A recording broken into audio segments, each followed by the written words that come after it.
You're in the Paracast, the gold standard of paranormal radio. And now, here's Gene Steinberg. With Gene and with Chris, we're back on the Paracast. A little bit later, we'll be talking about monsters. And monsters are always big news, not just in fact, but in fiction. And we'll get into that in a moment, the factual kind of monsters. Yeah, politicians. Those are the worst kinds of monsters. Scariest. But I should tell you that I don't think a lot of you people realize that Chris and I do another radio show. Not just the Paracast, but something called After the Paracast. And that's like, the after game session where we do color commentary, we chat about all sorts of different subjects. No real time limit. It usually goes for 20 or 30 minutes. There are no commercial announcements because it is done as part of the Paracast Plus package. It's after the Paracast. It's getting 5-star reviews from listeners. And you won't see those reviews on iTunes because to get that show, you have to subscribe. The Paracast Plus at plus.theparacast.com, plus.theparacast.com. There's a monthly subscription of $5 a month, $50 a year, and $175 for 5 years. And if you go for a 1-year or longer package, Chris is donating a copy of Stalking the Tricksters. This is this famous book that changed the entire paradigm in UFO and paranormal research. Stalking the Tricksters, free if you get a subscription to the Paracast Plus for 1 or 5 years, plus.theparacast.com. It's worth it just for the book, okay? In last week's episode, we mentioned briefly that Chris's brother, Brendan, who's been on the show and does all those Mayan tours with his lady, he has been treated for a tumor in his esophagus, and he's taken his chemo. How's he doing, Chris? Well, I'm happy to report he's doing much better. It seems like the tumor's, just with one session, the tumor shrank enough so he can now eat. It's important to be able to eat and drink. So he's out of the hospital. He's back home, and he'll be, getting his strength back up and trying to put some weight on. He's lost a lot of weight. And then in 2 weeks, they're going to go in and he's going to have another treatment and go through the whole chemo thing again, but it'll be an outpatient procedure this time. So, I'm happy to report he's over that initial hump, but he's got a long way to go. It's a major battle, but, he's strong and getting stronger, and I'm happy to report that he's doing better. So thank you so much for all your best wishes and prayers. A lot of people have come forward and really expressed their concern and also their love and healing energy. It goes a long way, believe it or not. I'm a real firm believer in the power of groupthink and power of positive thinking. So it's really good that people have come forward, and I'm really gratified, and thank you, everyone. It's important for someone who gets chemo to eat because, your skin and bones after this thing pretty much takes everything out of you. My late brother-in-law, Stephen, went through chemo, and you could see how it impacted him. Unfortunately, his tumor never shrunk. And the fact that Brendan's tumor is shrinking so quickly. He's a tough guy. I mean, he's a real fighter. He had a real bad back injury in a car accident. He had spinal fusion. They were doing lapidectomies and, all these really painful procedures. And, he's strong. So we really have, a lot of admiration for his fight, and he's doing well. So, it's good. He sounded, practically normal yesterday, which is really a good thing to report. And also, my dearest friend, Susan, just had complete spinal reconstructive surgery. So, and I'm going through my own little health thing here. So it's been a little rough around the old homestead here the last week and a half, 2 weeks. So again, thanks everybody for all your positive thoughts and prayers and throwing that healing energy in Brennan's direction. Maybe we should just stay away from Chris because in the last few weeks, I've been suffering from a recurrence of a back problem. My chiropractor is busy reshaping the spine and doing all that stuff. It's not so bad that I have to go to a specialist, but it is painful. Sometimes when I walk, I wonder, maybe I'm going to need a walker soon, but now I feel a little bit better. So that's good. I don't know. Don't get too close to Phoenix, Chris. Yeah, I promise. Thank you. Seriously. Last week's episode, we have David Hatcher Childress. And I think the thing that we always hear when David comes on the show is the fact, of course, he's making some very interesting, fascinating, and some people might consider extreme claims about this archaeological evidence that might indicate the presence of advanced beings thousands of years ago. I guess the main chatter you see in the forums from some people, they enjoy the show. Others enjoy the show, but don't take him too seriously. Now, right. The point is here is that unlike a lot of people, he's going on the scene to investigate these things. Whether you agree with him or not, he's there. He's looking over these artifacts. Yeah. What's your feeling about it? You've known this guy for years. Yeah, I've known David for quite a number of years. I'm very close to him. I kind of run his World Explorers Club West operation when he and Jen are gone, and he lives across the street from me. You know, David travels a good 3 to 6 months out of the year. He goes to all these locations, some that the vast majority of the population never even heard of. There's all kinds of potential megalithic sites and ancient sites that have not, that they're not on everybody's radar, and especially the cam culture in Southeast Asia. David is really up to speed on a lot of these locations. And when he goes there, he's looking for stuff that literally would be almost impossible for a Stone Age culture to fabricate. Pumapunku is a great example of that, of the types of cuts that we would have difficulty doing today with modern technology and high technology, I should say. And when people, say, oh, well, you're underestimating the ingenuity of man. Stone Age people could have somehow done this. Maybe, yeah, some of these sites you could say that, there could have been super ingenious people that were able to do this. But on many of them, you just, there's no way. I don't care who you are. You can sit back in your armchair and you can pontificate from now until the cows come home, but you're just not going to be able to explain away the difficulty of quarrying and moving 1,000-ton blocks. We would have an incredibly hard time to do it today. And when they just moved a megalithic stone up to, I think the LA County Museum up from Southern California, it took an amazing amount of guys and these 80-wheel trailers, and they could only go at 1 or 2 miles an hour, and it was a huge deal and very, very difficult. And that's with modern technology. So, I don't know, moving all the Easter Island heads, and there's no trees to make rollers. There's certain things that just don't add up with a lot of this stuff. And David is not saying that aliens did this by any stretch. He's not factoring that out. But at the same time, we do have to come up with, viable alternative explanations to attempt to explain these things. And oftentimes you can't. There's nothing that you can come up with that would be, some sort of human-derived or closed system explanation that would explain these things. And I'm the last person to think that aliens are coming here and moving big blocks for primitive man. I think it's almost a ludicrous idea. But at the same time, somehow these things happened and this work was done. So go ahead, come up with some explanations. David doesn't claim to have all the answers, but he does claim that he goes there and he looks at it and he takes measurements. He goes with Chris Dunn. So anyway, draw your own conclusions.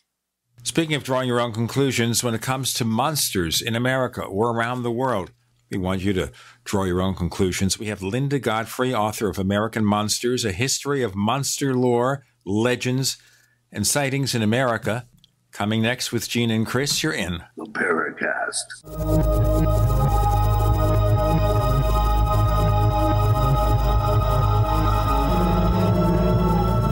First came Attack of the Rockoids, and it was a critically acclaimed success. And now there is The Coming of the Protectors. A former military intelligence man is contacted by a space woman in a dream that turns out to be a nightmare because evil forces on her distant planet are planning to conquer the Earth. This is gripping science fiction of the classic kind.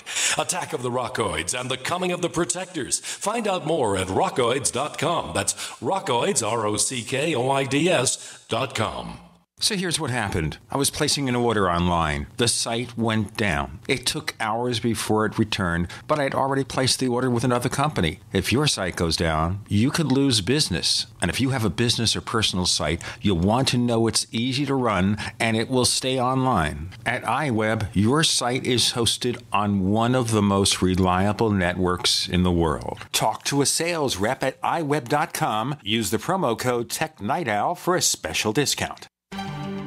Mike Stenerson for Midas Resources. At no time in history have precious metals been more important, certainly not in my 22 years in the industry. The dollar has lost over 90% of its value in the last 60 years. No fiat currency has ever survived the government printing presses. Ours is not immune. The time is now to be proactive. 1-800-686-2237, extension 116. Anything tied to the dollar is at risk. CDs, annuities, 401ks, IRAs, stocks, bonds, you name it, so decide. Do you want to leave a legacy of wealth or debt for your family? The choice is yours. Call me at 1-800-686-2237, extension 116. That's 1-800-686-2237, extension 116. Be proactive, not reactive. Call 1-800-686-2237, extension 116. The Genesis Communications Network is one of America's premier broadcasters of captivating talk radio. We thank you for listening. Now, just imagine, there are thousands of people who are just as passionate about radio as you are. But what you may not realize is how easy and affordable it is to advertise with us. Radio commercials for your business could be heard on hundreds of radio stations across the U.S. every day. We can help you by creating an effective radio advertising campaign for your company. From script writing to producing your commercial, just like the one you're listening to right now. No other network provides the level of customer service we do.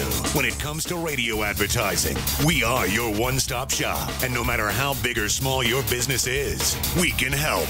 Email us at advertise@gcnlive.com, and an experienced advertising executive will help you take the first step towards driving more customers to your business or website. Advertise@gcnlive.com. Easy, affordable, effective.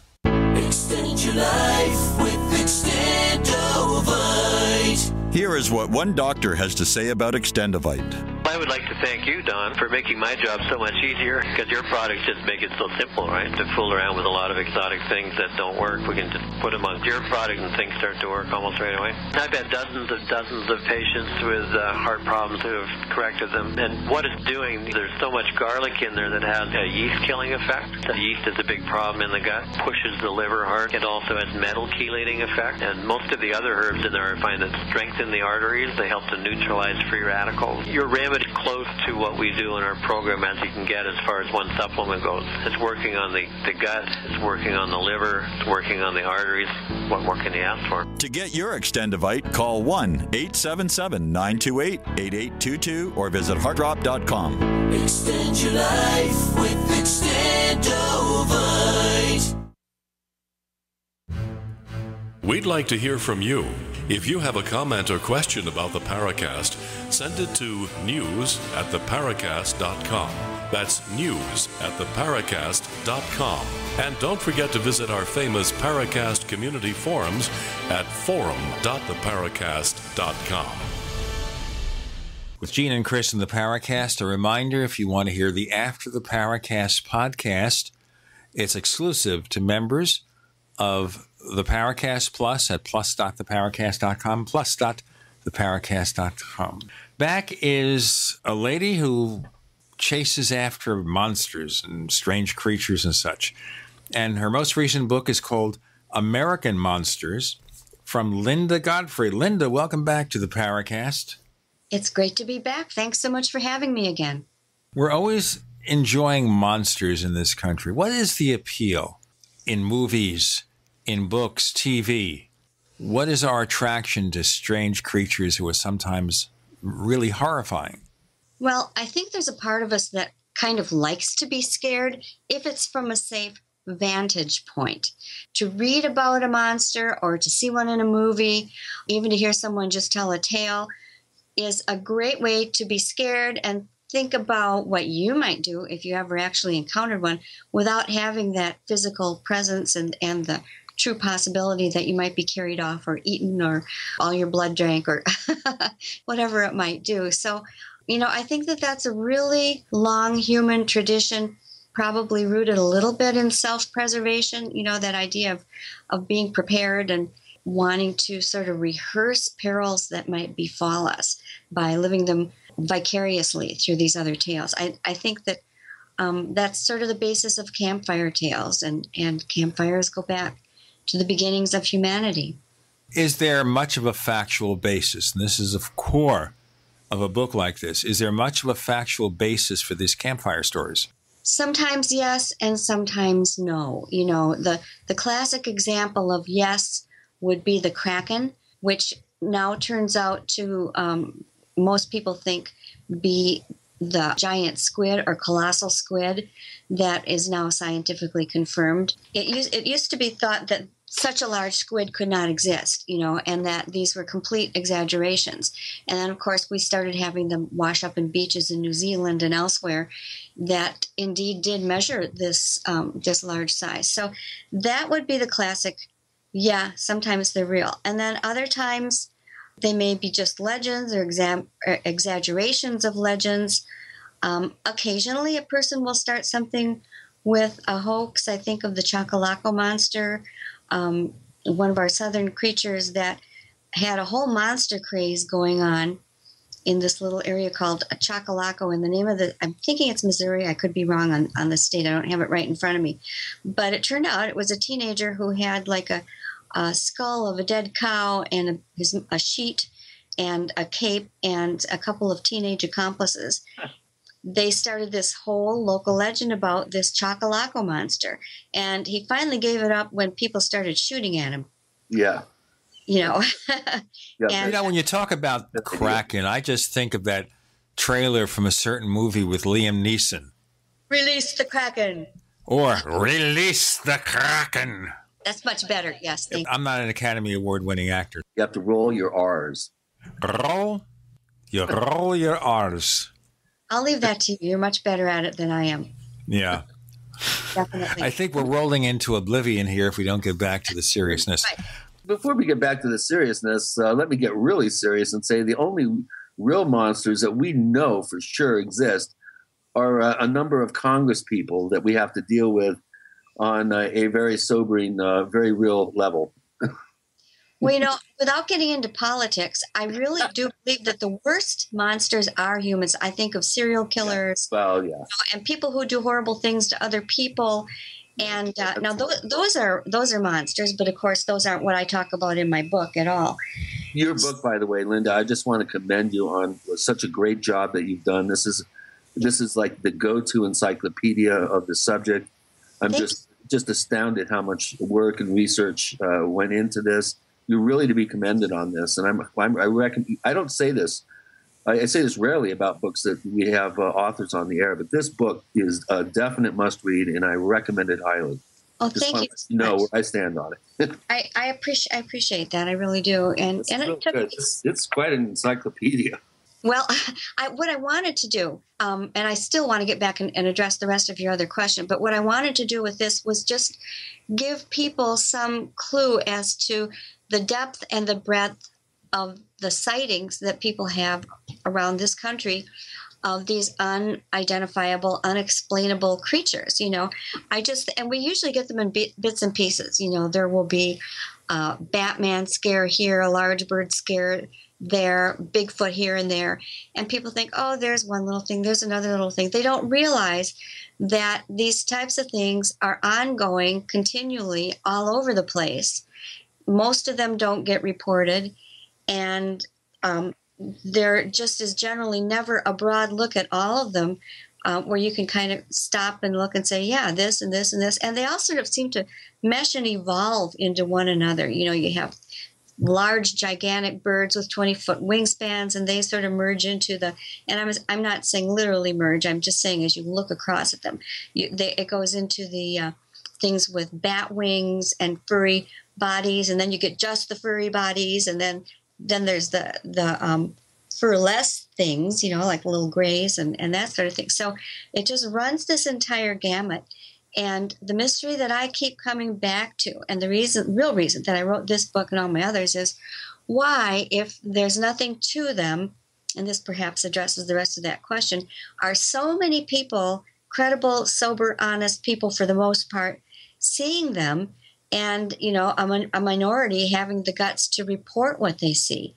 It just doesn't, the old saws about, it's mass hallucination, or, they were drunk, or, I'm sorry, that just doesn't fly for most of these descriptions that people have of their encounters. It just doesn't work out.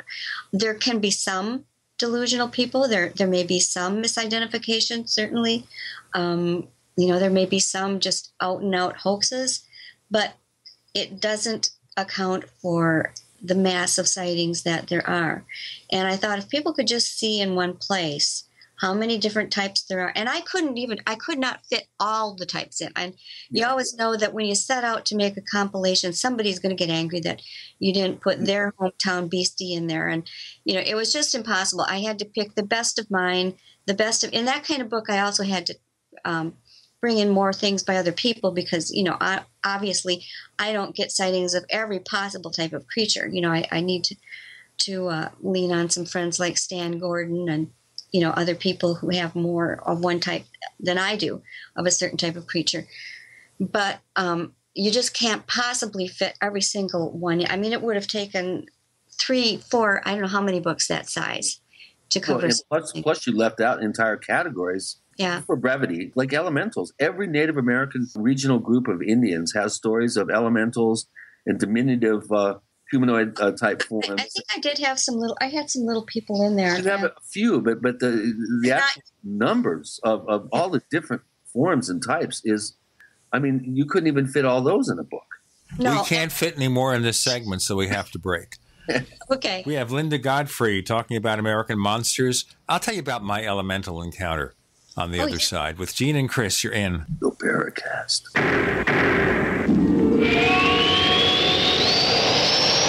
Independently leading the way for the nation. Compelling talk for every political persuasion. We are GCN. Is there a secret UFO agenda? Do strange creatures from the darkest corners of the mind roam the earth?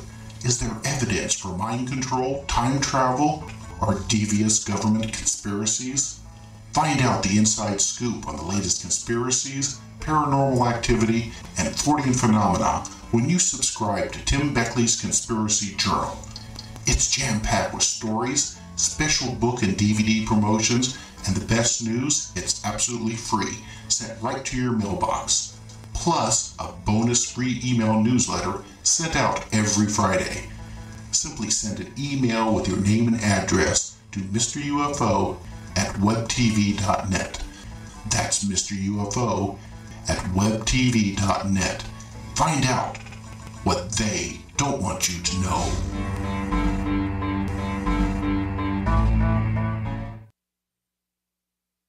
Attention listeners, SurvivalLife.com is giving away free EverStrike permanent matches for a limited time only. These matches are waterproof and will light in any weather condition, rain, snow, or sleet. It will still throw a spark. Its built-in ferro rod strikes at 3,000 degrees, and it is good for 15,000 strikes. Normally, $15. Today, it's free. Get yours at freesurvivallighter.com. Again, that's freesurvivallighter.com. Hurry, supplies are limited. Visit freesurvivallighter.com today. By now, you heard about Bitcoins, but did you know that over 65,000 businesses accept Bitcoins? Listen, if you're already earning Bitcoins or trying to make money in the Bitcoin market, you've got to know bidbit.co, because at bidbit.co, you can receive Bitcoin by selling your personal items or business products. You heard right. Whether personal or business, you can now buy, sell, and auction your products quickly, easily, and securely at bidbit.co. That's bidbit.co. bidbit.co. What good is a Big Berkey water filter?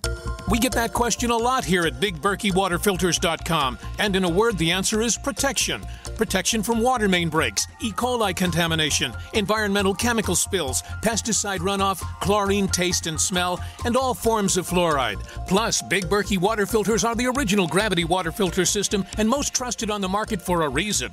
Tested by multiple independent NSF EPA certified labs, they are the gold standard in water purification. At only 1.7 cents a gallon, a single set of filters can last for 5 to 10 years. That means big savings. Big Berkey, the one that's powerful enough to purify stagnant pond water. Get a Big Berkey today at BigBerkeyWaterFilters.com. GCN listeners receive 5% off all ceramic filter systems. Visit our website or call 1-877-99-BERKEY. That's 877-99-BERKEY. Big Berkey Water Filters, for the love of clean water.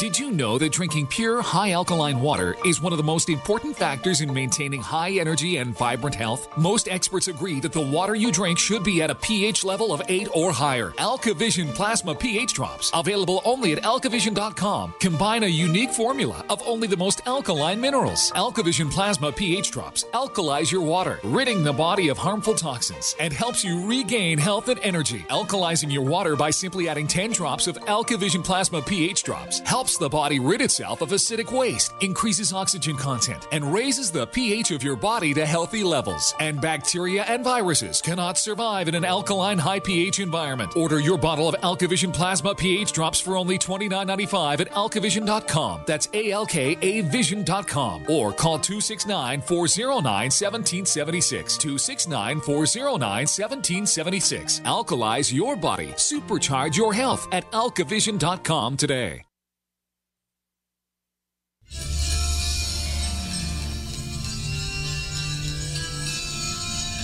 Hi, this is Bryce Abel. I'm the producer of Dark Skies, the co-author of AD After Disclosure, and you are listening to the Paracast, the gold standard of paranormal radio. With Gene and Chris in the Paracast, we have Linda Godfrey, author of American Monsters, a history of monster lore, legends, and sightings in America. And every time I see the word monster, I want to do a Boris monster, but I can't do that because I can't do that voice. So anyway, let us continue here. Now, Chris was mentioning other monsters we don't read too much about in the book, about elementals. And I'll just recite this. I've mentioned it before in the Paracast, but maybe it's relevant here. And that is back in the 70s, when Geneva and I were married. That's my first wife, and you've heard her on the Paracast. We maintained a friendship, despite the fact that we went our separate ways. In any case, we're asleep one night, for some reason, in the living room on just a bare mattress in our home in Coatesville, Pennsylvania. This is in the 1970s. And maybe it's 3 o'clock in the morning, that magical 3 a.m., where Geneva wakes me up and says, I just saw a water elemental. And I said, you saw a what? Now, I wear contact lenses or glasses. I had neither. So I did look in the distance where she pointed, towards the kitchen. And I saw maybe something dark, briefly for a moment. And then I mostly sort of forgot about it and went back to sleep. So that's it. Not very exciting, is it? But Chris or Linda, either one of you, what do we mean by a water elemental? Well, it's funny. I was just going to ask you how she knew it was a water elemental. She told me at the time, and I don't remember. Well, a water elemental would, in my research, from what I understand, would be a small type of spirit being that lives on or around the water. They usually look like little humans when they're seen with the naked eye. And in most tribes, they're considered not terribly ferocious or anything, but to be respected. If you don't respect them, they will come and do bad things or things you won't like, at least, from mischief to probably rougher things. And I know one name for them is the Pukwudgie. That's one that comes to mind. The different tribes have their different names for them. But there are many different water spirits in a lot of the Native American lore, too, like the water panther and the water snakes or water serpents. So there's kind of like a whole pantheon of Native American. There's also water sprites, too. There's lights that tend to be seen and flitting around what are considered sacred springs, sacred waterfalls. We have one place in the San Luis Valley, for instance, where that's the most common, if you're going to go somewhere to see something unusual, that would be the place that you would have the best, most consistent chance of seeing something unusual. And it's these kind of like Tinkerbells that seem to hang around this one particular sacred grotto and waterfall. And are there particular other creature sightings around in that same area? Because the sacred springs and grottos were considered to be the doorways to the spirit world by most Native American tribes. And so you would get the little lights that some people believed were these creatures in their undifferentiated, unmanifested form, and then that they would, according to different means, manifest as something that could get around on this earth on 2 or 4 legs and, maybe have fur. That sort of thing. Yeah. There's Bigfoot sightings there. There's doorways that seem to be opening and closing in the mountain. UFOs, small UFOs going in and out of the mountain there. Spirit warriors, full warrior, just ferocious looking, sort of half opaque, half transparent warriors showing up at campfires nearby. There's a lot of stuff that happens there, but the most consistent one are these lights. And where again did you say exactly that was? This would be at the top of, this is Zapata Falls, which is right above the Snippy the Horse site, the first publicized animal mutilation. It's right above there, up on the mountain there, between there and Urraca Canyon, which is in the Sangre de Cristos, on the kind of going up north from the Blanca Peak area, which is the sacred mountain of the east for the Pueblo and Dene people. Yeah, it's a magical spot, and I take people up there, all the time, and it's a great sky watching spot. It sits up about 1,200 feet off the valley floor. Very cool. So let's continue. What you mentioned, and I didn't. It was garbled when you mentioned how long it took you to research and write this book. This looks like it took quite a long time. Yeah, it was about 2 years altogether in the making, and normally I'll do, 1 to 2 books a year. So it was a little bit more of an effort, and it took some shuffling around and then the agonizing over what to put in and what to leave out. And then I kept finding more, and I kept calling my editors. I went over the intended word count and calling my editors and the publisher and saying, please, could I just have another 10,000 words? Yeah, really. Found this great thing, and finally it had reached their ultimate limit, and I had to settle for what I had. Yeah, I was supposed to have a 360-page book, and mine ended up being 600. And then the publisher sent you a bill. Well, here's an interesting question. Normally we wait with our questions until later on in the show, but some of these questions I think are important as at the head of the show here. Sure. And this one comes from Burnt State. He is one of our most prolific posters. He's also been a guest on the show, and he's just a wonderful intellect. This guy is amazing. He's up in Toronto. Monsters appear to occupy a special place in human culture, as we have always seen distorted anthropomorphic versions of ourselves throughout history in some sort of animalistic form. Mm-hmm. What do you think is the purpose of monsters in society?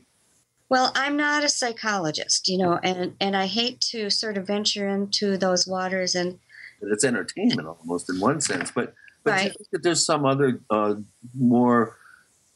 some archetypal, for lack of a better word? Do you think that monsters actually have a function within the society? Yeah, I do think that it can go deeper than that.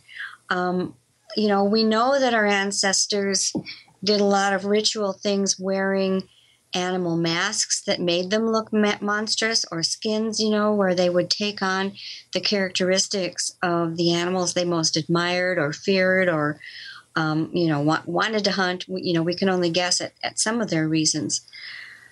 But, I just do think that, again, it gets down to really thinking about the things that scare us and maybe even displacing them sometimes onto these monstrous types of creatures, because we can say, well, there's bad stuff in me, but oh, look, there are these monsters. They're much worse. Those are very far removed from me. They really can't hurt me. I could never be like them. That kind of thing. It takes the scariness that's within ourselves and puts it someplace else, someplace that is different than a human, and someplace that we can analyze and maybe historically control through ritual, or control through putting them in the TV. You can watch them, get scared, get your fill of them, and then if the zombies get too threatening, you turn off the TV. It's a way that we can manage these scary feelings that are part of our basic instinct. And I apologize to any psychologists listening. That's just my layman's version of that view. Well, I like the way that you've broken the book up into some interesting categories: monsters by air, monsters by sea, monsters by land. I just love that, because it's a great way to first of all compartmentalize the information so it's easily accessible for the reader. But then your sub categories are interesting because some of them overlap. They do, and you can't help it, because you can find creatures that are you would think would be primarily flyers, but they'll walk around too, or they'll have. Or some that are primarily walking around, and all of a sudden they take off. Exactly. Yeah. So there's this. I'm sorry. That leads me to a second question by Burn State. Before we have the second question by our friend Burn State, let's do our break. With Gene and Chris talking to Linda Godfrey, you're in the Paracast. Great minds think alike. The network for the independent-minded. The Genesis Communications Network. GCN. Attack of the Rockoids has been well received by critics and readers alike. It's a thrill-a-minute story you'll never forget. A former U.S. military intelligence officer is haunted by intense dreams about a beautiful woman pleading for his help after a terrible battle in outer space. But the dreams turn out to be true and thrust him into a telepathic love affair with a woman whose faraway planet is intent on destroying the Earth. And now the gripping tale continues in The Coming of the Protectors.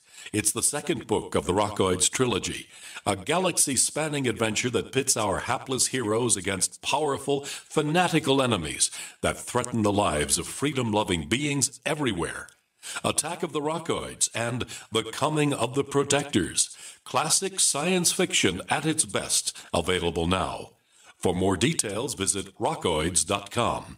That's ROCKOIDS.com. If the IRS has garnished your paycheck or seized money from your bank account, you need to get professional tax help now. Fast action is required to put a halt to these aggressive IRS collection tactics. You can count on the knowledgeable team of tax professionals at Wall & Associates. With over 30 years of experience, Wall & Associates has settled the tax problems of thousands of taxpayers for a small fraction of what they owed. For a free face-to-face consultation, call 1-800-425-4610 to put a wall between you and the IRS. 1-800-425-4610 or look for us on the web at wallandassociates.net. We solve tax problems. If you hire Wall & Associates today, you'll never have to talk to the IRS again. To stop the levies and seizures today, take action now. Call Wall & Associates at 1-800-425-4610. Wall & Associates. 1-800-425-4610. Based on actual cases, results may vary, not a solicitation for legal services.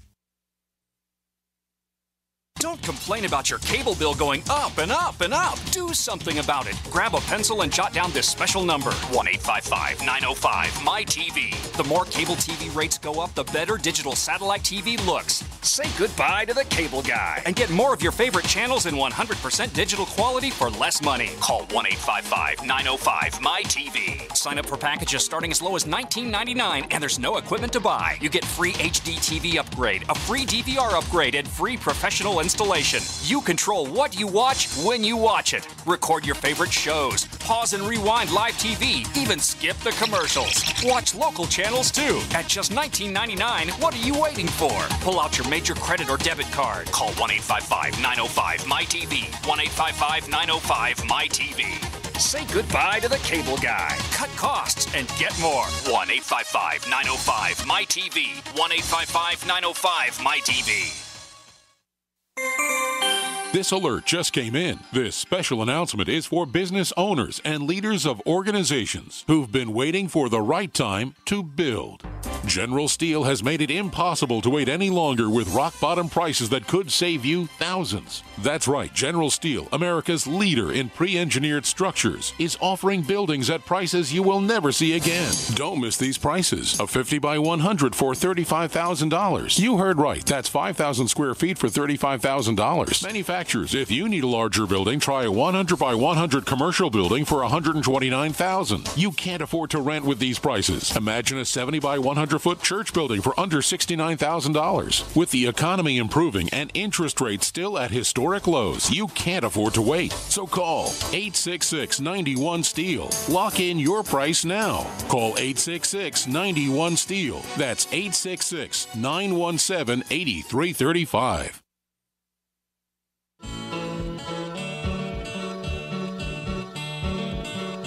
This is Micah Hanks of the Gralien Report, and you're listening to the Paracast, the gold standard of paranormal radio.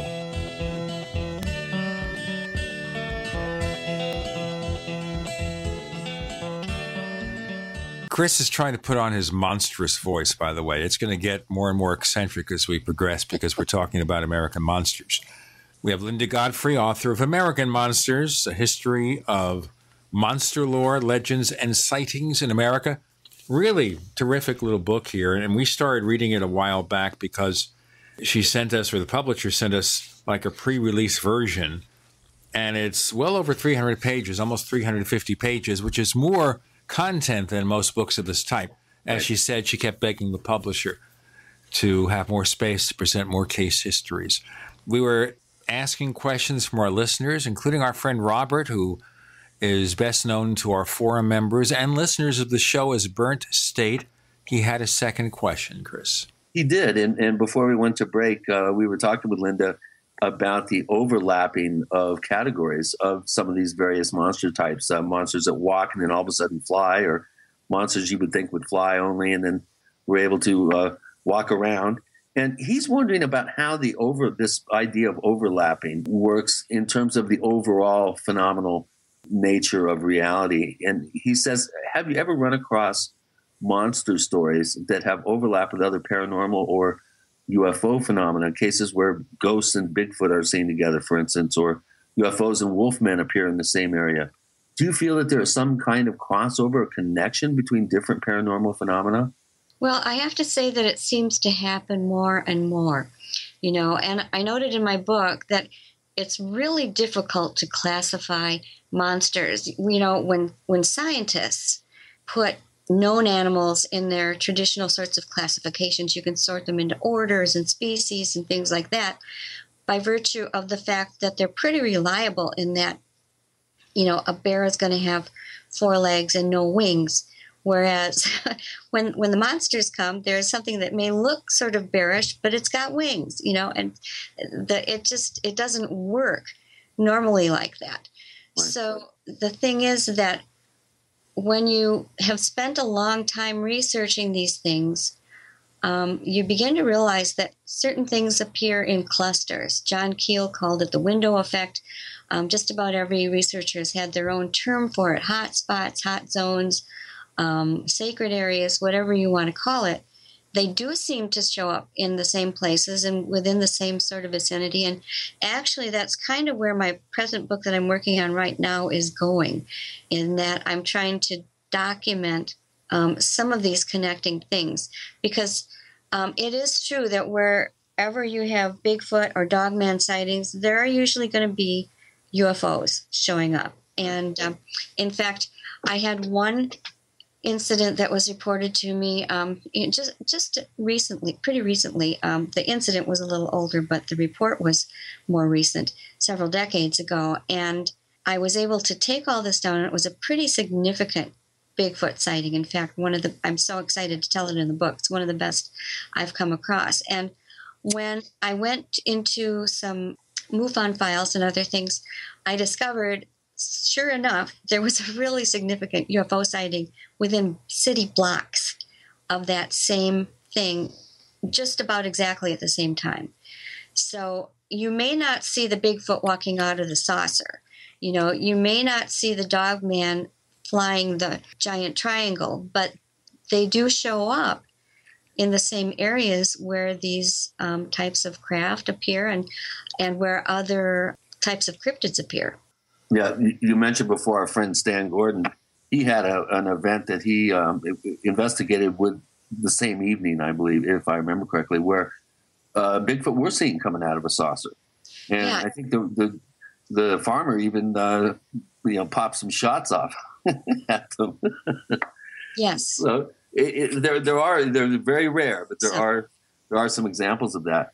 Well, that kind of leads to the question of, how about the timing of these things? Now, do you see waves of unusual phenomena that correlate or cross-correlate between categories, whether it's UFOs and outbreaks of cryptid sightings? Is the timing, you mentioned in this one case that the timing seemed to be fairly close. Do you see any sort of consistency in that? I think you see it more often than you would normally expect to.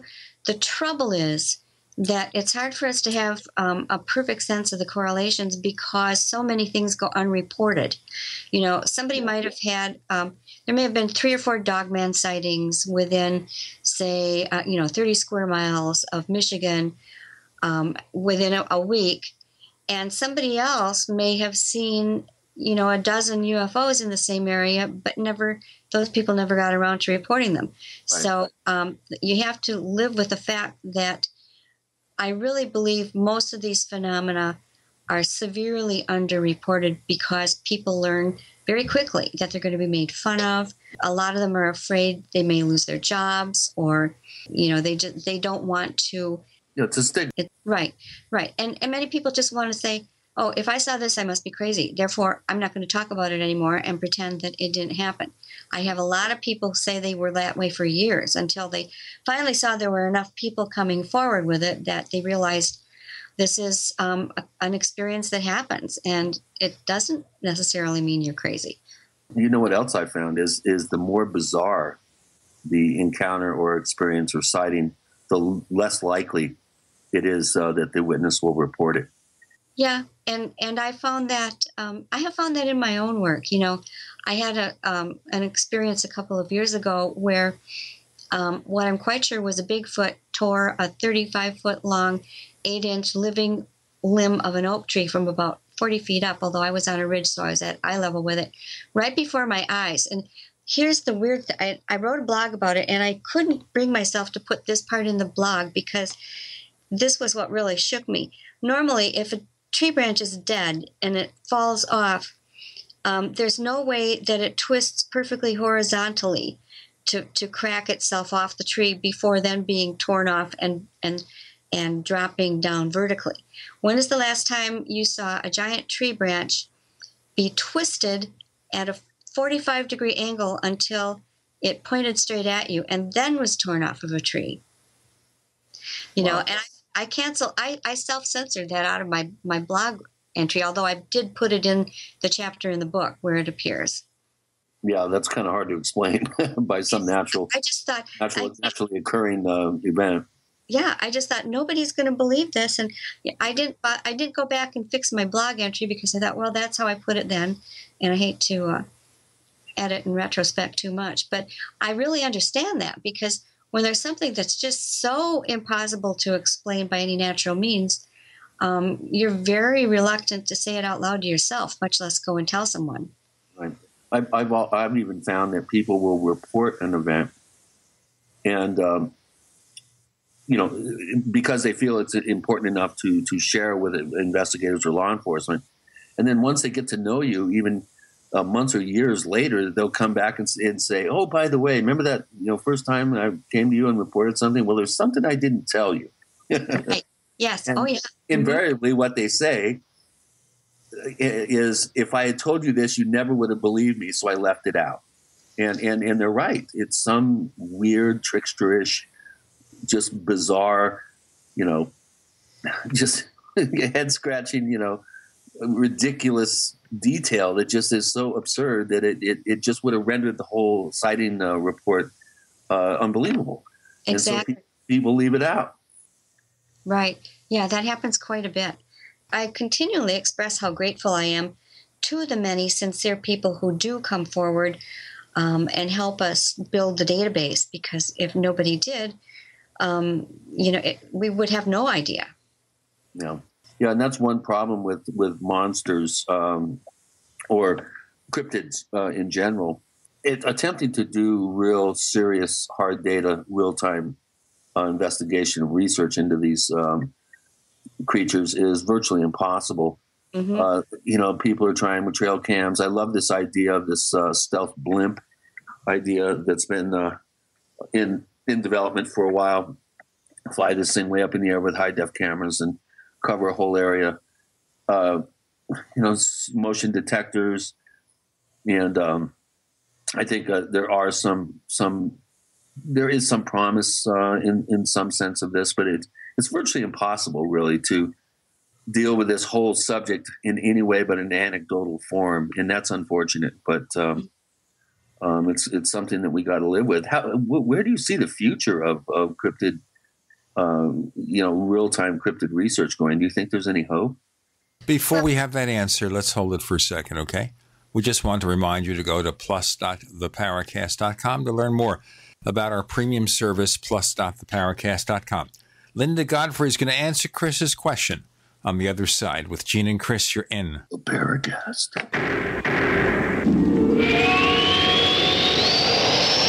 Independently leading the way for the nation. Compelling talk for every political persuasion. We are GCN.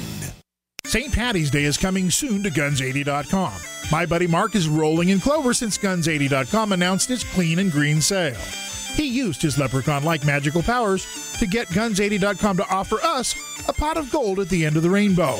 Now, for a limited time, when you order an AR-15 rifle kit, Guns80.com will toss in a cleaning kit and a tactical bipod pistol grip free, all for the low, low price of $449.95. Go to Guns80.com. That's Guns80.com. We the people grow cotton, weave fabric, engrave ink, embed strips and fibers to protect from counterfeit, then carting to a private bank, having it lent back at interest, forcing taxes to service debt. This capitalism, or was Jefferson correct when stating a central bank issuing the public currency is a greater menace to the liberties of the people than a standing army? Hi, Ted Anderson. I'm placing a free silver dollar in a book that explains our monetary system. Call for your copy, 800-686-2237. It's time to understand the system. Call 800-686-2237. That's 800-686-2237. By now, you may have heard a bit about Bitcoins, but did you know Bitcoins are now over an $8.5 billion market? And did you know that over 65,000 businesses now accept Bitcoins? Listen, if you're already earning Bitcoins or trying to make money in the Bitcoin market, you've got to know bidbit.co. Why? Because bidbit.co is where you can easily receive Bitcoins by selling and auctioning off your own personal items or promote business products and services for Bitcoins. You heard right. Whether personal or business, you can now buy, sell, and auction your products and services quickly, easily, and securely for Bitcoin at bidbit.co, the first and only marketplace website to offer BidBit Escrow, a proprietary technology which gives buyers and sellers security and peace of mind because all transactions are protected. Start today. It's free to join, free to post, free to auction, and free to bid at bidbit.co. Buy, sell, bid, or auction everything Bitcoin. That's www.bidbit.co. Bidbit.co.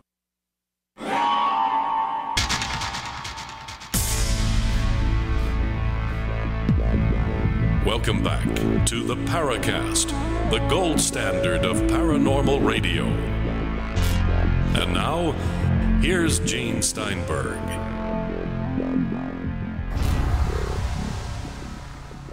We are exploring American monsters with Linda Godfrey, with Gene and Chris on the Paracast this week. Linda, Chris asked you a question. Where is real-time investigation and research into cryptids going? It's extremely difficult. Yes, it is. And not that this is ever going to be any, rock solid means, but I do have great hopes for drones, these little drones that are can be very inobtrusive and hard to see. You could make them very well camouflaged, use, the different forms of flash that are difficult to see. And I think that those might be more effective than a giant blimp that's flying overhead that's really pretty limited in its course. These could be zigzagged around anywhere.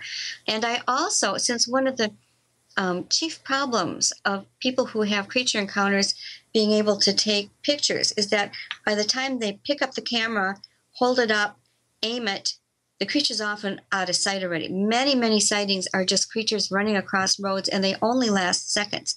But if you're wearing your camera on the corner of your glasses, and all you have to do is tap the corner of your glasses frame to take a picture, I think you're going to have a lot better chance of perhaps catching something, even if it's only a blur.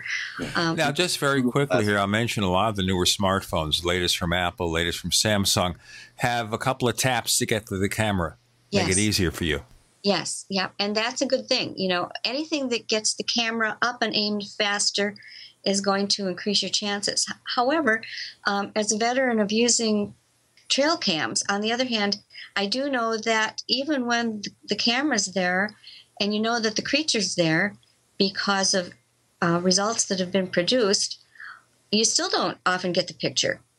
And I've seen time and time again, I've been experimenting with a local property owner that we've been putting deer carcasses out for about a year because he started having some weird mutilation type things of other animals on his property. But cattle and livestock? No, just it started with he's not an animal farmer. He just has crops, and he found a raccoon that had looked like it was zipped open from the chin down to the end, and its entire insides had been scooped out as with like a giant ice cream scoop and laid in one nice piece on the ground next to it, which is something that you just don't see. That's almost ritualistic. Yeah, you don't see predators do that. And he had to go do a chore in his field, and he came back about 45 minutes later, and that nice pile was completely gone. And he would have had to have seen any human entering. I can't, go into the logistics, but he would have known if a human had come in and taken it. And, birds would pick that apart. Whatever animals you might think of normally being around there, raccoons or whatever, even coyotes, would leave some, but they wouldn't be able to cleanly pick the whole thing up and just scoot off with it, So we started doing deer. I think we're on our 12th carcass, something like that now, with varying results. But inevitably, whenever the trail camera or cameras can be working perfectly, we get a beautiful shot of something. We may see coyotes, we may see any normal animals that are coming there, vultures, whatever. And then something has obviously picked whatever it was up and climbed over a barbed wire fence with it and run off. And I'm talking a 180-pound deer carcass or a 60-pound deer carcass. You mean the whole thing's gone? Yes, in several instances. Wow. Yeah. And that is spooky. During that time, the trail cam does not work, or whatever's happening is obscured by some type of misty type of thing. Well, that leads me to a question. Are we dealing with real flesh and blood creatures? Or are we dealing with something truly paranormal? Or are we dealing with something that can either flit in and out of both states of existence, or some that have access to, you know what I'm saying? In other words, are we dealing with something flesh and blood? It's like UFOs. Are they real, or are they phantasms? Are they, some sort of valet-ish control mechanism that's being generated by the planet or something? Or what are we dealing with here, do you think? Is it a combination, or is it one or the other? That's the cliche $64,000 question. And I wish I knew the answer. What I try to do is remain open, because I can make a case for not every type of cryptid, but for some of them. For instance, in 90% of the cases that are reported to me of the dog man, it's not doing anything supernatural. It is, running on its hind legs. It's staying out of sight for generations, Right. That's being seen. That could be true, yeah, but it's not doing anything necessarily supernatural. There's another percentage that are, but in most of them they aren't. Still, there's this other percentage of equally sober, credible, and reliable witnesses that see it doing something like glow or appear in this misty column form, that kind of thing. And I can't say, well, these witnesses must be liars, because they're seeing something that I can't accept as a natural occurrence in our world, when there's no reason for me to doubt them any more than there is, this other group. And the same thing for Sasquatch. I think it gets even harder there, because there are definitely two camps there. You can make an argument for either way. Yeah, my favorite Dogman sighting was the account in the Hunt for the Skinwalker book about the Sherman Ranch case up in Utah, where two dogmen were seen leaning up against a tree smoking cigarette. Yeah, and you know what? I do get sightings like that. Usually they're around various tribal reservations. Yeah. I put those in a different category. I don't think they're the same phenomena as the physical, I'm running across the road and you can't get me, dogman type of thing that most people report to me. Every once in a while, somebody will see something where I have another report where they're, driving around in a Jeep wearing military uniforms, the dogmen, that is. That's rather suggestive. Yeah, it makes you really wonder. So you do get these other things, and I've said right from my very first book on the subject, The Beast of Bray Road, that it may be that we are looking at several different phenomena, that it doesn't have to be one particular answer for every single sighting of something that looks werewolfish. Yeah, that's kind of where I was going with the question. Is I think that there may be multiple types of phenomena that are piggybacking themselves onto others as a form of misdirection, for lack of a better term. It's almost like they're using other manifestations of something similar to hide their presence, and vice versa. So you're basically saying what you see is what you're not getting. Yeah, well, what you see is what they want you to see.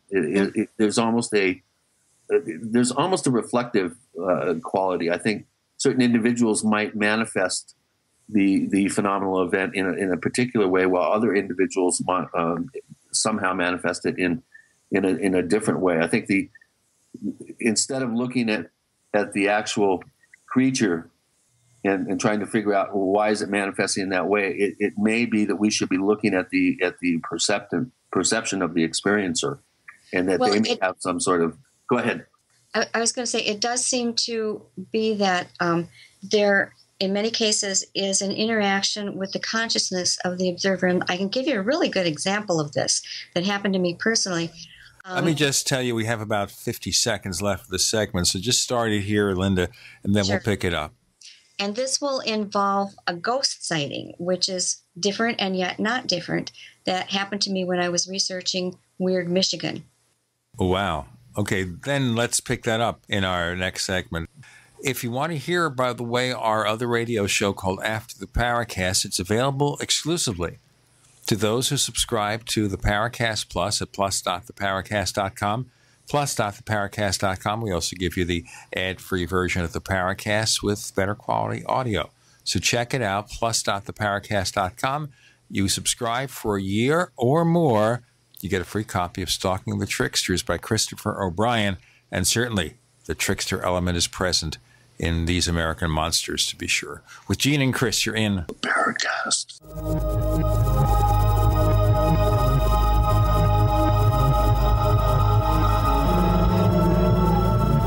Do you need a website? Well, you can get a great deal on hosting services with Namecheap's legendary coupon code. They're offering substantial hosting discounts on shared hosting, business hosting, VPS hosting, reseller hosting, and even dedicated servers. Namecheap is preferred by millions. It's backed by a money-back guarantee. Use the coupon code LEGENDARY to cash in on the special deal at Namecheap.com, Namecheap.com. First came Attack of the Rockoids, and it was a critically acclaimed success. And now there is The Coming of the Protectors. A former military intelligence man is contacted by a space woman in a dream that turns out to be a nightmare because evil forces on her distant planet are planning to conquer the Earth. This is gripping science fiction of the classic kind.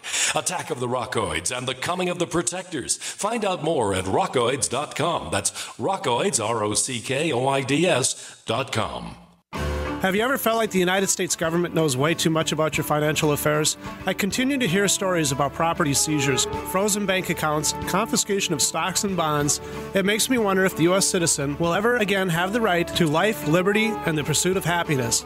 Unfortunately, with the Drug and Money Laundering Act, the IRS Revenue Ruling 6045 of 1984, and the Trading with the Enemy Act and Franklin D. Roosevelt's Executive Order of 1933, some precious metal holdings are subject to government intervention. For this reason, Midas Resources has prepared a report explaining the boundaries of trading precious metals privately. Whether if you have any intention of trading with Midas Resources or not, I have instructed my representatives to give this report out free. Call for your free copy at 1-800-686-2237. When investing, always proceed with caution. Again, call 1-800-686-2237. Exercise your legal right to trade metals privately. 1-800-686-2237. What good is a Big Berkey water filter? We get that question a lot here at BigBerkeyWaterFilters.com, and in a word, the answer is protection. Protection from water main breaks, E. coli contamination, environmental chemical spills, pesticide runoff, chlorine taste and smell, and all forms of fluoride. Plus, Big Berkey water filters are the original gravity water filter system and most trusted on the market for a reason.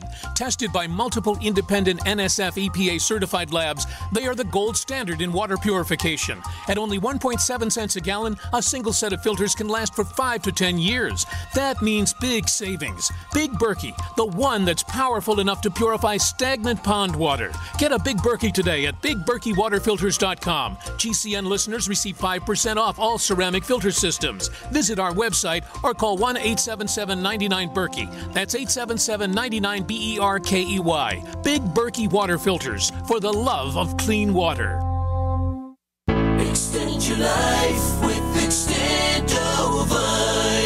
Here is what one doctor has to say about Extendovite. I would like to thank you, Don, for making my job so much easier, because your products just make it so simple, right? To fool around with a lot of exotic things that don't work, we can just put them on your product and things start to work almost right away. I've had dozens of patients with heart problems who have corrected them, and what it's doing, there's so much garlic in there that has a yeast-killing effect. The yeast is a big problem in the gut, pushes the liver hard. It also has metal chelating effect, and most of the other herbs in there I find that strengthen the arteries. They help to neutralize free radicals. Your remedy close to what we do in our program as you can get as far as one supplement goes. It's working on the gut, it's working on the liver, it's working on the arteries.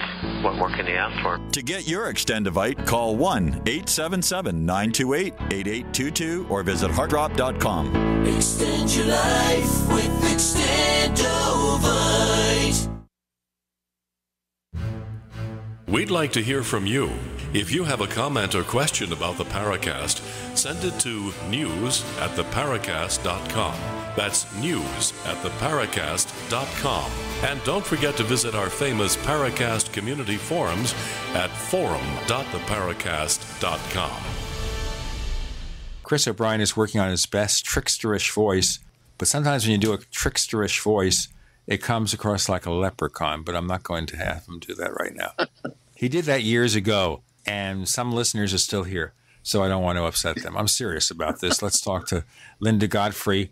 You were going to answer a big, long question there that was kind of framed. Would you go ahead?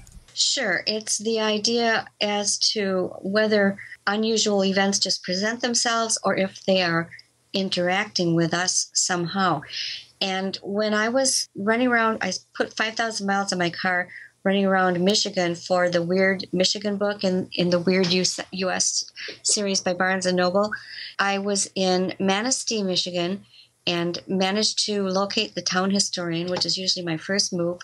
He directed me to a very haunted brick building in downtown Manistee that once was a tavern and living quarters for a German family, where there was supposed to have been a young man who died of tuberculosis named William, and they called him Basement Billy because he was often seen in the basement. And people would also see him outside the building wearing these late 19th century clothing items and looking malicious, that kind of thing. The woman who owned the apartment building did not know I was coming. I had never heard of it before that day, but she took me down into the basement, which was basically empty. and any pipes were wrapped with brown paper, so there was no reflective surface. There was one light bulb at one end and one light bulb by the stairs. We stood in utter darkness for about 5 minutes, and I was just about to tell her to turn the lights back on, and this floating ball, I did not say anything at the time, partly because I was too shocked. This floating globe about the size of a basketball, and it was near this low ceiling. There were probably 7-foot ceilings, maybe about 10 feet away from me, and it had kind of triangular projections on either side, suddenly appeared. And I thought my eyes were playing tricks. I looked away and I looked back, and it was still there. And it seemed to me that it was somewhat conscious of me, that it was these are very subjective things, but that it was somehow expecting something of me. And then just as I remembered I had a camera around my neck and I was supposed to be taking a picture and started to raise it up, then it started slowly fading away. Well, I found out that the woman also saw the apparition, except what she saw was the full-on apparition of Basement Billy. In other words, she saw a young man wearing clothing. I saw the essence, I believe. Interesting. That gets into that whole idea of the experiencer is somehow manifesting the details of something that's there, but the actual presentation of it is totally hinging on the person's own sort of consciousness and their interaction with it, which kind of brings me to a little side question is, why do ghosts wear clothing? Exactly. You'd think they'd, dump those things, but yeah, who knows why ghosts do anything, really? Well, the other thing is here, of course, if we look at the TV sets, the ghosts will wear clothing, but always the same clothing. They can't change their clothes. Yeah, that's true. There was a British BBC series that became an American series about a ghost, a werewolf, and a vampire. Being human. Being human. Yep, exactly. Walked into a bar. It sounded like that. But that was the whole thing with the ghost in the show, was that she could never have a wardrobe change because whatever she died in, that was what she had to wear always, all the time. So if she died naked... Well, then it would have been a different kind of show, I think. Well, then it wouldn't be on the Sci-Fi Channel or BBC America. It would be on Showtime or something like that. Exactly. But the actors in both versions of the show are really good. And one of the actors who was part of the second cast in the BBC America version, the BBC version of Being Human, it now plays on this show about fairy tales coming real once upon a time on ABC. You know who I'm talking about, this kind of thin, light-haired guy. I forget his name. And then in the American version, the guy who played the werewolf played Jimmy Olsen in the movie Superman Returns. Huh. You take a lot of notes on these shows, boy. I just watch the shows, and as Mr. Spock once said, I remember. Well, that's great. Yeah, I didn't like the American version as much as the BBC one, but that's neither here nor there. But it does pick up a bit of lore, which is that they appear in whatever they seem to have died in. Yeah, that makes sense, I guess, on one level. It's logical. But let's kind of get back to your book here real quick. One of the things that I found in my research of stalking the tricksters and looking around for phantasmal forms and tricksterous type forms in Native American lore, there are two consistencies that I see. The most consistent, and this is cross-regional, every regional groups of Indians has mythologies and legends and stories of monstrous winged creatures. And that to me is very significant because it doesn't matter where you go in North America, the indigenous population of that particular region will have lore that talks about thunderbirds and giant winged creatures. Let's get into that subject a little bit here. It's fascinating the way that you've really dug up some very interesting and I don't think very well known examples of these winged monstrous forms. Why don't you give us a rundown on some of your favorites and point out any consistencies that you see? Well, one of the things that I really thought was cool about this is that the giant 20-foot wingspan creatures are not just ancient Native American legends. People are still seeing them today. Yeah. I started out the whole book with what I think was one of the best large bird sightings ever because this was in northern Wisconsin. Most of the time when people see a large bird, it's up in the sky. It's notoriously difficult to accurately estimate the size of something that's just in the sky with no context next to it for comparison. But this guy saw it standing in a meadow, and it was huge. He's over 6 feet tall. This thing was way taller than him. He also was able to see it take off and then kind of try and desperately beating the air with its wings, trying to get enough lift to get its massive body off the ground, and then kind of careen down over an asphalt road where he was able to see that its wingtips touched either side of the road. And the road, I measured myself personally, was about 20 feet wide. So that's how large it was. He was able to run the whole gamut. But what he saw was a feathered creature, which when I tried to look up various Native American depictions of the thunderbird, they were usually almost always feathered. Well, there were thunderbirds, and they're talking about the sightings of the supposedly extinct pterosaurs, which some people call, just one type of that would be the pterodactyl. But that doesn't really fit the mold of the large feather-winged thunderbirds. And we had a whole flap of these thunderbird-winged, 20-foot wingspan feathered creatures, like around in the 70s. And in Illinois, the best-known one was where it picked up a little boy and ran away with him in Lawndale, Illinois. And I find that amazing that they tally so well to the ancient Native American descriptions of these thunderbirds. And then, you even go down into South America, and you've got Quetzalcoatl, which is the feathered flying serpent, which is another type of great feathered bird. It's got a little different aspect to it in the way that it's more like a serpent, which makes it sound almost more like a feathered dragon. Dragon, yeah. Let's go into more of this, our next segment, with Linda Godfrey and Gene and Chris. You're in Paracast. Not just an alternative to the mainstream media. We're the premier independent talk radio network. We are GCN. Graphic Converter is the image manipulation tool for the rest of us. It does not use any database. You get full control of all your files. Want to view the images of a folder? Drag it into Graphic Converter, and a powerful browser opens up to show your image files. You could use it for slideshows. You could use it to import images from digital cameras or from scanners. Need to do some image editing? You can do that too in Graphic Converter. Also print catalogs. Convert from so many formats I can't even list them. Download now to see if Graphic Converter is good for you, like 1.5 million other users. Guess what? You could save money when you buy Graphic Converter. Use the coupon code NIGHTOWL. Use the coupon code NIGHTOWL to get a special price for Graphic Converter. Go to lemkesoft.com. That's LEMKE soft.com. lemkesoft.com. LEMKE soft.com. Attention listeners, SurvivalLife.com is giving away free EverStrike permanent matches for a limited time only. These matches are waterproof and will light in any weather condition, rain, snow, or sleet. It will still throw a spark. Its built-in ferro rod strikes at 3,000 degrees, and it is good for 15,000 strike. Normally, $15. Today, it's free. Get yours at freewaterproofmatch.com. Again, that's freewaterproofmatch.com. Hurry, supplies are limited. Visit freewaterproofmatch.com today. It's no secret that government and big business buy in bulk and get huge discounts not available to the little guy. Until now.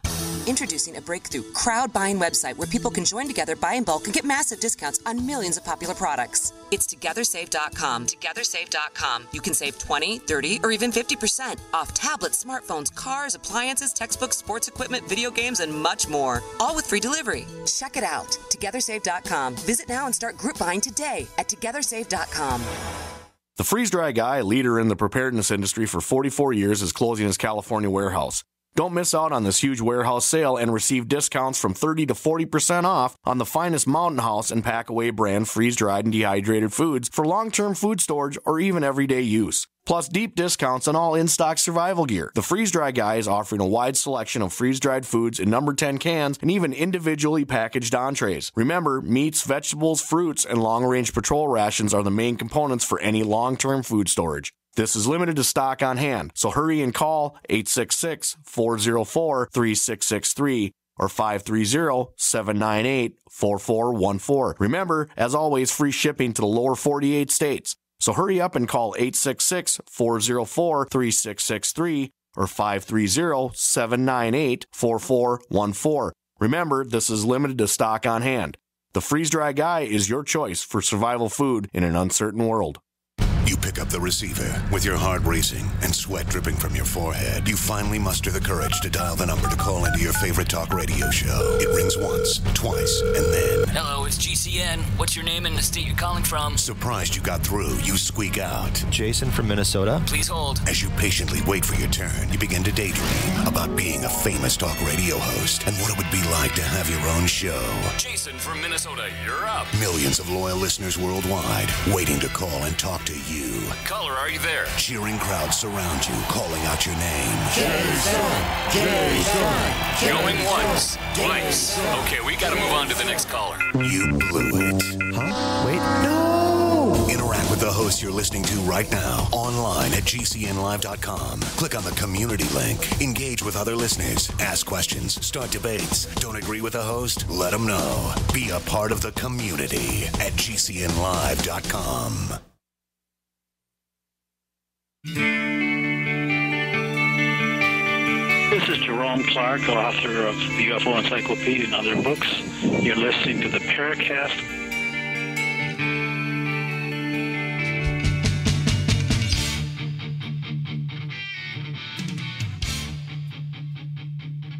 With Gene and Chris in the Paracast. American monsters, bird-like creatures, all sorts of things. And we continue our focus with Linda Godfrey. Chris, you want to pick up on the questioning? You know, again, that we're getting into this differentiation between types based on their, their activity. And, down in Texas, for instance, there's fairly recently, within the last 5 or 6 years, there have been sightings of these pterosaur flying reptile forms. And let's remember, everybody, that when you talk about something flying, in the case that Linda described in her last segment, where the witness was able to ascertain the size in their minds very accurately of a 20-foot wingspan. Now, that's twice as big as the largest known flying bird, which I believe is a Peruvian condor, as maybe some of them go up to 11 feet, maybe just a shade above that. But we're talking about something twice that big. So, you mentioned this to an ornithologist or some sort of aviary expert, a bird expert. No, they'll scoff and say, well, that's impossible. It's ludicrous. And yet we have very good, reliable witnesses that are reporting creatures that are twice as big as any known flying creature. Right. Again, you mentioned the Illinois sightings. Do you remember what year in the 70s that was? I know there was the famous one in the 1800s where there was a little boy picked up along the Missouri or the Mississippi River or somewhere and carried off in front of a whole town picnic. But what year was the flap that you were referring to? What time period? Well, the one that the Lawndale incident belonged in was in 1977. It was so big in the papers. There were either one or two of these giant birds flying all around Illinois, and the press had nicknamed it Big Claw, which I think is kind of funny, because you have Bigfoot, Big Claw. And then one of them grabbed onto this little 10-year-old boy and started flying away with him. He weighed about 60 pounds. So you can imagine how large the bird would have to be to pick up a 60-pound boy. And luckily, his mother was screaming bloody murder, chasing the bird as it was trying to get off the ground with him. And finally, he was dropped and wasn't really hurt, luckily. But that's kind of when this all was going on, was the 70s. Mother's worst nightmare. Yeah, can you imagine? Yeah, you just wouldn't even think. But, talking about credible witnesses, that first one that I had mentioned before, this witness was impeccable. He was a, well-to-do businessman. This was a morning sight. He was out for a morning bike ride, so the weather was excellent. The light was excellent. Perfect visibility. He ran into the field and actually got quite close to it. He said he was so excited. He put his bike down and just like a kid running to meet Mickey Mouse, because he saw this thing that was so wonderful and unusual. Travis Walton. He got about halfway into the field and thought, what if it has a nest? And that was about the time the bird turned and looked at him, and then it started, luckily for him, taking off rather than, taking after him. It's really hard to argue with a witness like that. He gave his full name, he didn't mind people knowing it, wanted nothing for it. Why would a person like that make this sort of thing up? And he had no background in the history of giant birds or anything like that. It was a totally new phenomenon to him. Yeah. So what other types of bird forms do we have? Let's say the southeast would be an example of an area that you wouldn't normally associate with giant winged creatures. Mothman would be kind of an exception. That's a little further north. But do we have any sightings of these creatures in the deep south, let's say, in the more kind of tropical areas of the country? I think they generally, Texas has had a lot of the pterosaur type things, as you have said. And then we have, well, let's see, I'm kind of combing my brain here, trying to think of that part of the territory. I'm thinking of, there are the kind of bat-winged ones, which are like the Jersey Devil up in New Jersey, which gets you into a whole other type of thing. By the way, these bat-winged creatures show up in Pennsylvania and Ohio and even over downtown Chicago, which I think is really, really weird. Why don't you give us a little detail on that one? Yeah, this was within about the same time frame. And again, I don't always have these things perfectly, rooted in my brain to give you the year. But in several different incidents, these creatures that were, they looked like man-sized, but with very large wingspans, and they were bat-like wings, were seen. Let's see, there was one that flew on August 22nd, 2011, and surprised a married couple, and they actually got a photo of it. And this was in the UFO casebook. I found this one. And then a month later, 6 students in the University Park neighborhood also saw a bat-like creature, and this time they watched as it launched itself from the ground and made one of those giant whooshing sounds. And many of these sightings do include that detail of the giant whooshing sound. That's really different, too. You can explain things. If it's just up in the air, you can say, well, they were just seeing a bat. But they saw the man-sized creature on the ground launch and then fly away. That's really hard to explain. And there were 6 of them, so 6 people watching. And that's a recent sighting. That's only like 4 years ago, not even.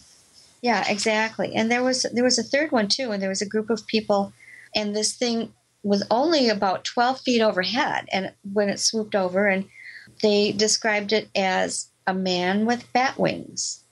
Now, I suppose some of these you could explain away as perhaps if there was a cliff or something nearby, maybe a city building would also qualify as being somebody in one of these glider type of sport wing things, and these get more and more sophisticated all the time, where people can wingsuits, yeah, wingsuits and different types of gliders, exactly. So you never know. Maybe that's what some of them were seeing, but it still seems kind of unlikely for being able to explain away all of them. Right. But interesting to note that one of the most recent consistent outbreaks of similarly described sightings in the San Luis Valley and the west side of the valley are flying humanoid reports of human-like forms that have giant bat wings. And I think we're up to around 19 or 20 individual reports, including the town garbage man early in the morning, the town mailman, and 2 law enforcement officials in different separate sightings. These are fairly consistent around the country, as I found looking into this a little bit more, but they're rare compared to the giant bird forms. I think, dollars to donuts, the bird form is the more likely type of description that you're going to encounter.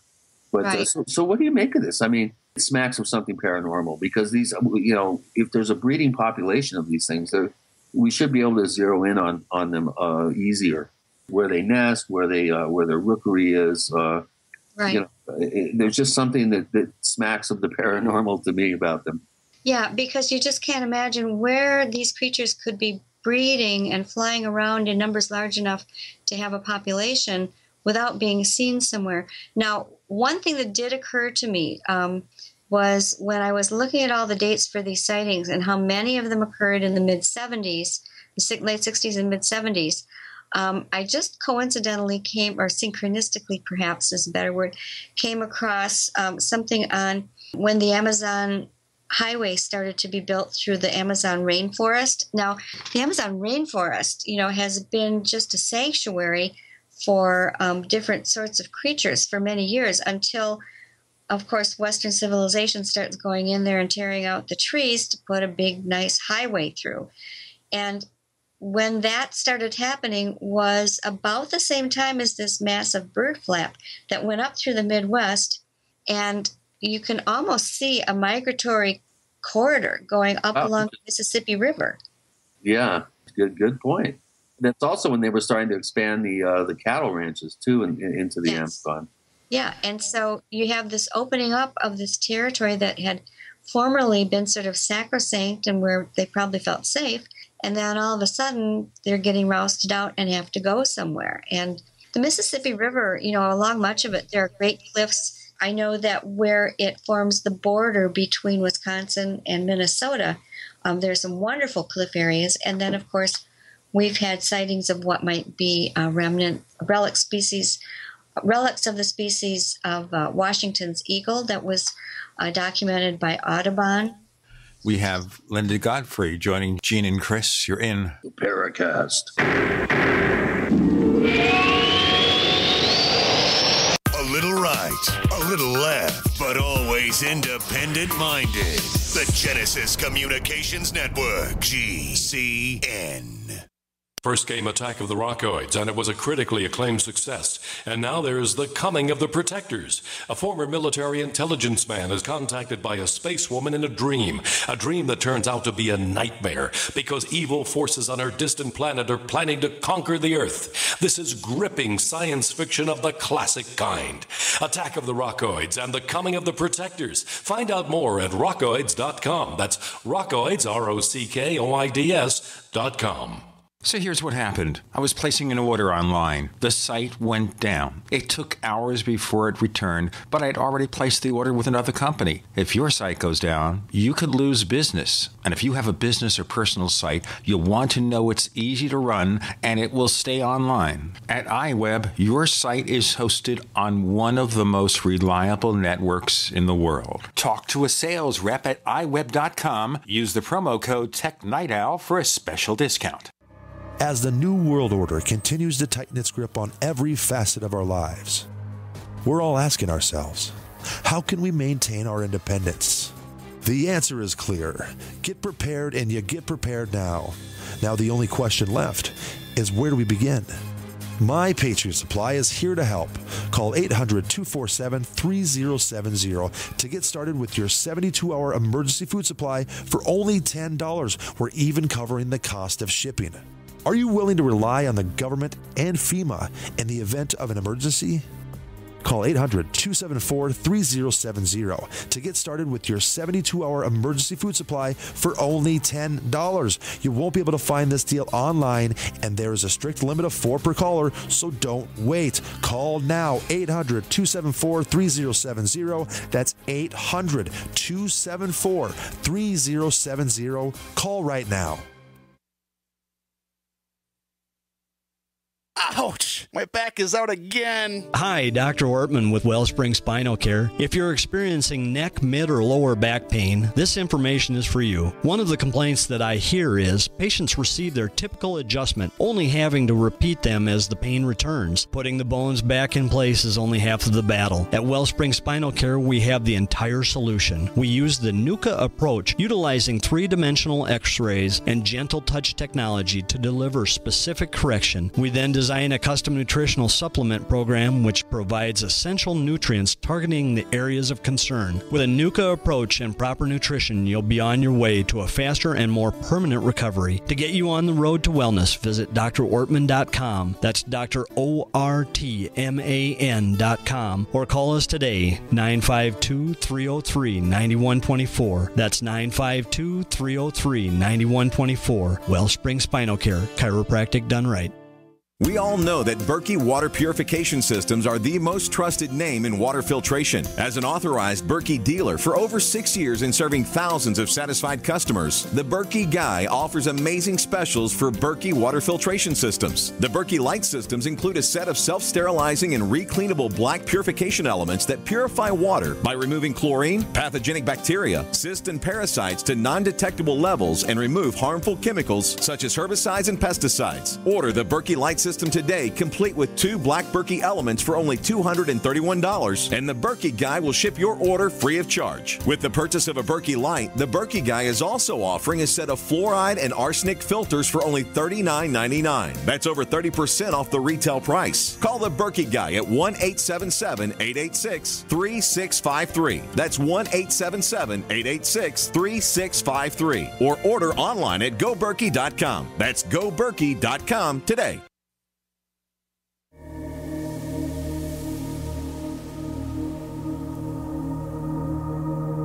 Hi, this is Tracy Torme, screenwriter, producer. You're listening to Paracast, the gold standard of paranormal radio. It's Monsters All the Time this week with Linda Godfrey and Gene and Chris on the Paracast. We've been covering all sorts of case histories and the fact that as we explore the wilderness, we kind of kick these creatures out. Do we frighten them, Linda, or they were just hiding there, and because we never explored the area, they didn't feel disturbed?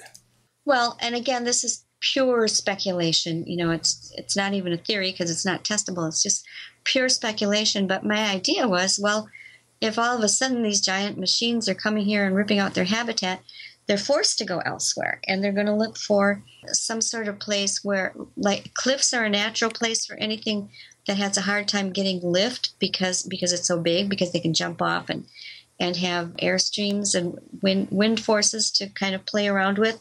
So it makes a lot of sense that they would fly up a major river corridor, and then you end up with sightings of Washington's eagle or a bat squatch in La Crosse, Wisconsin, that sort of thing.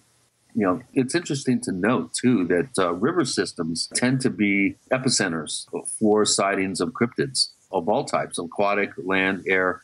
The Mississippi, the Ohio, you can almost look at a map of sighting reports, and they do tend to cluster around the larger river systems, which leads us to another category, which a lot of people would be surprised to find the vast numbers of aquatic monsters that have been sighted over generations in North America. Of course, we have our famous Champy up in Lake Champlain. What's the Ogopogo? Ogopogo up in Canada. And of course, the most famous of all, of course, is Nessie, the Loch Ness Monster. But there are, looking through your book, I was astounded at how many different types of frogmen, mermaids, giant snakes, all sorts of different types of aquatic creatures that are, not only in freshwater rivers, but also in some of the estuaries and bays and harbors in North America. Why don't you give us a rundown of some of your favorites? Well, yeah, I had a lot of favorites. And yet, if there was any section where I really felt I was giving it short shrift, it was this one, because there were so many lake and river monsters all over the country. All I could do was pick out a few of each type. It was really difficult and frustrating. There were so many other ones. But it runs the gamut from, I started with aquatic aliens because most people don't think of those as water monsters. But the fact is, many UFOs are seen coming out of rivers, lakes, and oceans. There's a growing theory that UFOs are actually living things. Some are hard nuts and bolts, and some are living things, according to some people. And again, you can get into the two camps. But certainly the creatures fit our definition of monsters. They look like some sort of weirdly deformed humans, and that's from a very human-centric point of view. They probably look perfectly normal to themselves. But again, the big eye, sometimes there's glowingness, the little claw-like hands, abducting people. So I started out with those, thinking they were one really interesting category to look at. Then you've got the classic mermaids, half human, half fish, which is a very, very ancient idea too, going way back to whatever we have records of. People are talking about half people, half fish. Especially you think of the Greek legends about the Greek gods. They're very prominent. You've got different kinds of reptoids like Gator Man. One of my most chilling things in the book, I think, was the chapter on Gator Man, which is a young man who I really did a lot of background research, and he checked out in every way, studying oceanography and different types of marine biology. And he's had what looks like this giant, actually extinct type of alligator that does walk on its hind legs in ways that he's never seen modern gators do, sort of stalking him, whether by boat or all the way home to his own pier. Seemed like it was attacking his boat when he was out there one day in it. And it's been this sort of ongoing thing for 2 years. It calmed down recently. I've stayed in touch with him. But it sort of reminded me of, in Peter Pan, where Captain Hook has this gator with the clock in its stomach, and every time it gets near him, it's going tick, tick, tick, tick. And that's kind of how this thing has been following this one guy around, kind of like it fixated on him. And then you get to the classic sea monsters, and you go back and look, and there was so much going on. This is going back to the 1800s, when they were seen regularly as the first ships from Europe were coming into the eastern coastal waters of the United States, and they're documenting these things that look like giant living creatures. And people were seeing them from shore. There were many, many records of them. I was really very surprised when I looked to see this, at how many there were from centuries ago. And then as you go state by state, almost every state has its lakes that have monsters in them up to the present day. Yeah. Did you see the article that came out recently about the guys, the Champy Lake Champlain monster investigators that had an acoustic instrument they were towing behind the boat, and they picked up what sounded like the sounds of beluga whales, is how, when they did research into the actual acoustic signature of these screeches and other high-pitched sounds, the only thing that they could come up with that was similar was beluga whales, of all things. Yeah. Which, of course, does not conform to your typical champ description, which is more like the Loch Ness Monster, long necks, or a plesiosaur type form.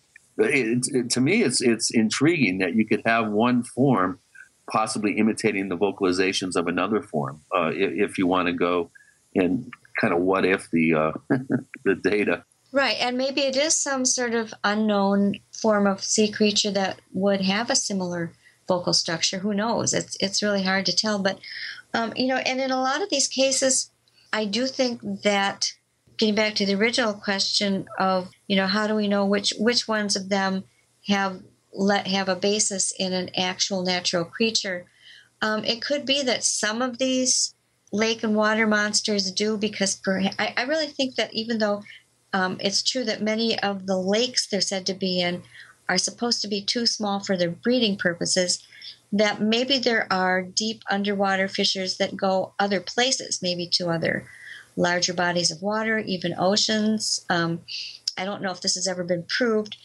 but there are many places in our ocean bottoms and larger bodies of water that haven't really been well explored, for various reasons. Yeah, 2% of the world's oceans have been explored. I mean, exactly. The vast. I mean, that's the great unknown on this planet. Obviously, is I was always struck. Of course, the famous book about UFO correlations with water, bodies of water, of course, is Ivan T. Sanderson's classic Invisible Residence. And he made the astounding statement in there, which I kind of had to read it, twice, because I couldn't believe what I was reading. He says that 50% of all UFO sightings that he was aware of have to do with bodies of water, with in conjunction with UFOs. So maybe there's something to that. Yeah, I think that there is. There's a really big connection. People, especially around the Great Lakes, there are many, many sightings that bear that out. And I had a chance when I was working for the newspaper. I started out as a newspaper reporter for 10 years. And that was all those 10 of those years were after I broke the story of the Beast of Bray Road. I did very little on that during that time. But I was able to interview an airport director who had one time been in the U.S. military station in Puerto Rico, and he said that they had cameras mounted on their guns, and they would watch through the scopes just to see the UFOs coming out of the water, and they would always take pictures of them, and the next day there would always be men in black there to take away whatever they had taken pictures of. and go with it. But he said it was just common knowledge that if you looked through the gun scopes, you could see these things very, very often. And they actually had people whose business it was to go around and compensate farmers for the damage that UFO did to their crops and that sort of thing. And he was on one such expedition, and the farmer was really, really angry. And they could see this giant burned circle that lit up their Geiger counters. And on one side of the circle was half a dead cow, and on the other side of the circle was a totally burnt to a crisp remains of a dead cow. Let's stop it here and pick up on this fascinating thing. Of course, we've talked about possible radiation impact from people who get close to UFOs, such as in Rendlesham Forest, the case of John Burroughs, who only recently got coverage by the VA. Linda Godfrey with Gene and Chris, you're in the Paracast. We are the premier independent talk radio network, the Genesis Communications Network, GCN. Are you hungry for delicious, nutritious, rich, and satisfying home-cooked meals? Discover the Vita Clay 4-in-1 Smart Organic Cooker. Unglazed Zisha clay, an ancient secret that makes this fast multi-cooker so special. Infusing your food with incredible flavors, perfect texture, vitamins, and minerals for your good health. It's a slow cooker, rice cooker, a steamer, plus a yogurt maker. Go to VitaClayChef.com and enter promo code RADIO20 for 20% off at checkout. That's VitaClayChef.com. Hi, this is Ted Anderson. Have you ever wondered why banks, stockbrokers, investment advisors won't talk about gold IRAs? They've been available since 1986, yet the financial industry won't recognize the value of gold for your retirement. Gold has outperformed paper investments, yet no word about IRAs. If you would like to have gold for your retirement, call 800-686-2237. Don't get left behind by rising inflation and low returns. Call 800-686-2237. Secure your future and call 1-800-686-2237. Don't complain about your cable bill going up and up and up. Do something about it. Grab a pencil and jot down this special number, 1-855-905-MY-TV. The more cable TV rates go up, the better digital satellite TV looks. Say goodbye to the cable guy and get more of your favorite channels in 100% digital quality for less money. Call 1-855-905-MY-TV. Sign up for packages starting as low as $19.99, and there's no equipment to buy. You get free HD TV upgrade, a free DVR upgrade, and free professional installation. You control what you watch when you watch it. Record your favorite shows, pause and rewind live TV, even skip the commercials. Watch local channels too. At just $19.99, what are you waiting for? Pull out your major credit or debit card. Call 1-855-905-MY-TV. 1-855-905-MY-TV. Say goodbye to the cable guy. Cut costs and get more. 1-855-905-MY-TV. 1-855-905-MY-TV.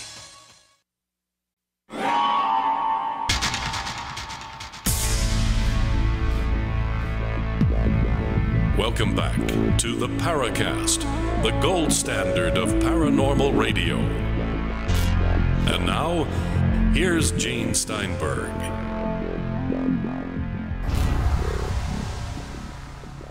So I can imagine even here with Obamacare, where they're supposed to cover anything without pre-existing conditions, if you went up to your doctor and said, I have insurance coverage, and, I got too close to a crop circle, and now I'm suffering from radiation poisoning, what do you do? Linda Godfrey's here talking about an episode involving dead critters from radiation?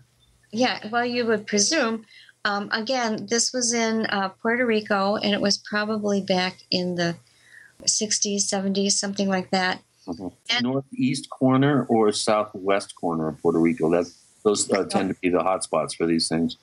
I don't really know, although if you remember, Puerto Rico is also the big hot spot for the chupacabras, which was, the goat sucker unknown cryptid type of thing that really, the original descriptions of it did not conform to any other known. Yeah, and it flew too. And it flew, yes, exactly.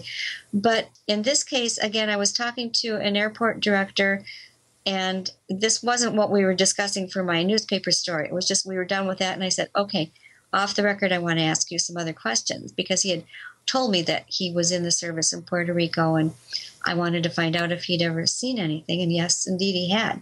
And again, he was accompanying the officer that went around to make reparations for whatever the Navy or other things that they preferred were just not going to be talked about would happen. And one such thing was where something circular and very large had come down right in on a farmer's near a farmer's corral, and a cow unfortunately was half in, half out, and it was basically its cremains were left inside the circle, and the circle was black and radioactive, and and the farmer was just livid, and they had to pay him off, and yeah, you don't normally associate UFOs with barbecues.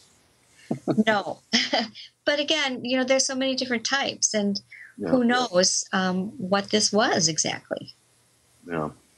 Yeah, Puerto Rico is, in many of the islands down there have very interesting, in some cases, legendary and mythological descriptions of unknown creatures that then you'll all of a sudden out of nowhere will become a flap in the modern era of things that were talked about in the distant past.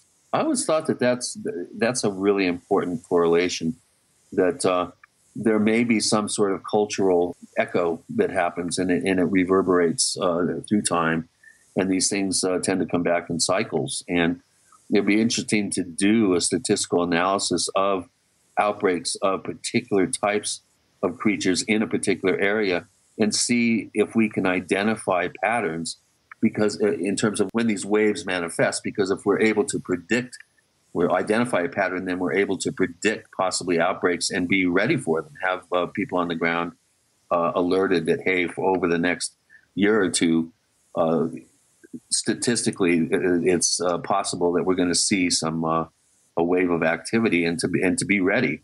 Because that's always, as a field investigator, that's always been my ultimate goal, is to be able to predict activity before it occurs, which of course then gets into the idea of science and being able to replicate data and all that sort of thing in a perfect world, of course. But right. So have you noticed any sort of patterns, time correlation patterns? Have you had enough data and had enough statistical information to make any sort of analysis? Well, what it seems to me is that just once you think that you have a pattern going for a flap, it dies out and does something else. Well, usually it does the exact opposite. But yeah, exactly. And I don't know if that's possible. I would love. I can't imagine the work it would take to go through all the reported cases of UFOs, although it would be wonderful if somebody had the time to do this. And chart them out, and then every other known sighting of every other type. It would be kind of an astronomical feat to accomplish that. But you know what I keep going back to, because I've been rereading this for various reasons, is Kelleher and Knapp's Hunt the Skinwalker book, which you had mentioned earlier. And I think about how they had every advantage that most paranormal investigators lack, because, for instance, if I get a call that somebody in, say, southern Georgia is having a problem with the dog man, I can do a lot of things long distance. But you can't jump on your private jet. Exactly. I have a private jet. I don't have the top night, FLIR equipment or anything like that. I'm not funded to be able to do that kind of thing. And most, there's not money in pursuing cryptozoology, not even in writing about it. And any of my colleagues that I know have that same problem. But here was a case where you had people bringing in a trailer full of the most updated, sky's the limit type of equipment. They also had top scientists, experienced and trained investigators. They had total access to the land all hours of the day and night. They had the ideal situation, and yet they found themselves flummoxed and confounded at every turn. We don't know if that's really the case. To be honest with you, I find it very, very difficult to believe that with that kind of gear, that kind of talent, in a place with that kind of reputation, and the types of events that they allegedly were able to document, that they weren't able to ascertain at least something. I think maybe That's true. They probably knew more than they were letting on. That's true. That's true. But yet, I do think that a lot of the time, perhaps to get to that point, they had to do some of these other things. But just some of the things that were, it's just that it rang true to me because it's the same sort of thing that I've experienced at the times when I've, set out experiments of my own, is that whatever you think is a given, you'll find out won't work. Right. Maybe we should start thinking in 180 degree fashion. The thing that we least expect to happen is probably what's going to happen. Exactly. I think we'll have more success if we think it's one thing, we look in one direction at one time period. We should probably do the exact opposite. Look in the opposite direction at the exact opposite time period. Right. Right. Or something along those lines. I'm being only partially facetious here. Well, that's kind of borne out with that experience that I had with the Bigfoot. And by the way, it was later confirmed. I was back there in half an hour with a friend, two friends, and one of them actually visually saw the Bigfoot. We found other evidence of it, including the incredible, unmistakable odor, and it made vocalizations. It was very close. I mean, I'm talking within 100 feet, something like that. When that occurred, I had not started out on so many times, I've got people with me. I'm lugging a bag with cameras and rulers and plaster casts and my other recorders, whatever, you name it. And we see nothing. And then in this case, I had just decided to go take a walk in a nearby area near the Kettle Moraine. No camera. I didn't even have a cell phone with me. It was the spur of the moment. I was all alone. That's when I had the incident happen. God, I hate when that happens. Yeah. It seems that always happens that way. If you're not equipped to record what you saw, suddenly it happens. As soon as you prepare for it, it's like some factor as part of the phenomenon is there, tricking you. Exactly. And that's what they described in the Hunt the Skinwalker book, and that's my own experience over and over and over again, and the experience of so many other people I know. And I have friends who are in the ghost hunting business, which isn't something I do. And again, I use the term business very loosely. And their favorite slogan is, if you want to see a ghost, don't stand next to the ghost hunter. Yeah. Because they never see one. Right. Well, especially if they work for a reality TV show. Exactly. Where it's very unlikely they'll ever see anything of any importance, but they'll certainly give you the impression they saw something because they got to fill 43 minutes of content each and every week. They got to give you something between the commercials and hope that you don't fast forward through the commercials. That's how it goes. Here we go with Linda Godfrey, and the book is American Monsters, A History of Monster Lore, Legends, and Sightings in America. And these are the kind of tales you never stop telling. With Gene and Chris, you're in the Paracast. Neighbors, are you tired of dealing with a slow web hosting provider? Well, check out A2 Hosting and their screaming fast Swift server platform. They even have SSDs that load pages 300% faster than the competition. Ready to give your site a speed boost?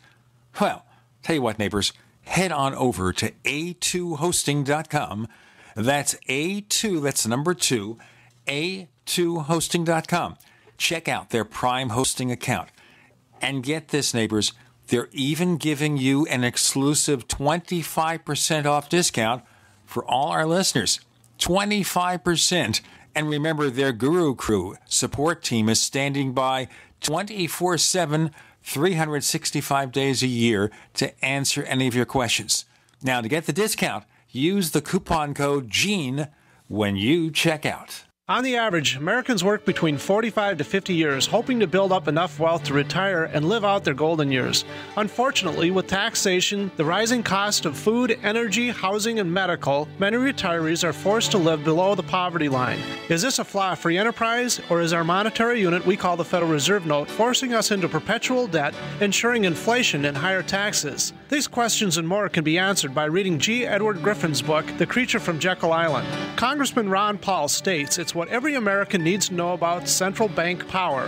A gripping adventure into the secret world of international banking cartel. Hi, this is Ted Anderson. I will give a silver dollar from the early 1900s to anyone who purchases this book. Call 1-800-686-2237 and order a copy today. It's critical that the public be made aware of the system. Call and order your copy today at 1-800-686-2237. That's 1-800-686-2237. Don't complain about your cable bill going up and up and up. Do something about it. Grab a pencil and jot down this special number, 1-855-905-MY-TV. The more cable TV rates go up, the better digital satellite TV looks. Say goodbye to the cable guy and get more of your favorite channels in 100% digital quality for less money. Call 1-855-905-MY-TV. Sign up for packages starting as low as $19.99, and there's no equipment to buy. You get free HD TV upgrade, a free DVR upgrade, and free professional installation. You control what you watch when you watch it. Record your favorite shows, pause and rewind live TV, even skip the commercials. Watch local channels too. At just $19.99, what are you waiting for? Pull out your major credit or debit card. Call 1-855-905-MY-TV. 1-855-905-MY-TV. Say goodbye to the cable guy. Cut costs and get more. 1-855-905-MY-TV. 1-855-905-MY-TV. Most people know that drinking pure high alkaline pH water is the most important factor in maintaining high energy and vibrant health. Most experts agree that the water you drink should be at a pH level of 8 or higher. AlkaVision Plasma pH drops combine a unique formula of the most alkaline minerals. Using plasma pH drops is the best way to make your water alkaline to help you get rid of acid and regain your health and energy. Simply put 10 drops in the water you drink to raise the pH to a healthy level. Alkalizing water helps your body rid itself of acidic waste and increases the oxygen content of your body. Disease organisms like bacteria, viruses, and cancer cannot survive in an alkaline high pH environment. Order your bottle of AlkaVision Plasma pH drops now by going directly to alkavision.com. That's ALKA Vision.com. Or call 269-409-1776. 269-409-1776 today. We'd like to hear from you. If you have a comment or question about the Paracast, send it to news@theparacast.com. That's news@theparacast.com. And don't forget to visit our famous Paracast community forums at forum.theparacast.com. American monsters on the agenda, and sometimes they're connected with UFOs, as if they were all part of the same phenomenon, with Linda Godfrey and Gene and Chris. Chris, don't we have a question from one of our favorite forum moderators and occasional guest co-host, Goggs Mackay? We do, and it's one that I really am hoping that Linda knows about, because if she doesn't, I'm going to be all over Goggs about this one. He's asking, Linda, what do you think of the piece of footage from inside a car that appears to show a dog/wolf-like creature running alongside and in front of the car before crossing to the side and seemingly to be standing straight upright on two legs as the car passes it? Are you familiar with that? You know, I haven't seen it, but I do hear of this sort of thing happening from witnesses more often than you would think.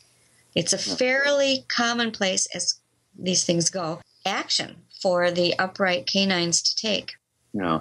Well, I haven't heard that there was actual footage taken of an event like this. I am aware of footage, and I have seen it, of a Bigfoot running across the road in front of some Hickory Apache teenagers. Mm-hmm. One of them was able to get cell phone footage of it at night, and it's pretty striking. It looked to me very, very difficult to fabricate something like that, and the reaction of the kids in the car was real. These kids weren't acting. They were terrified. Sure.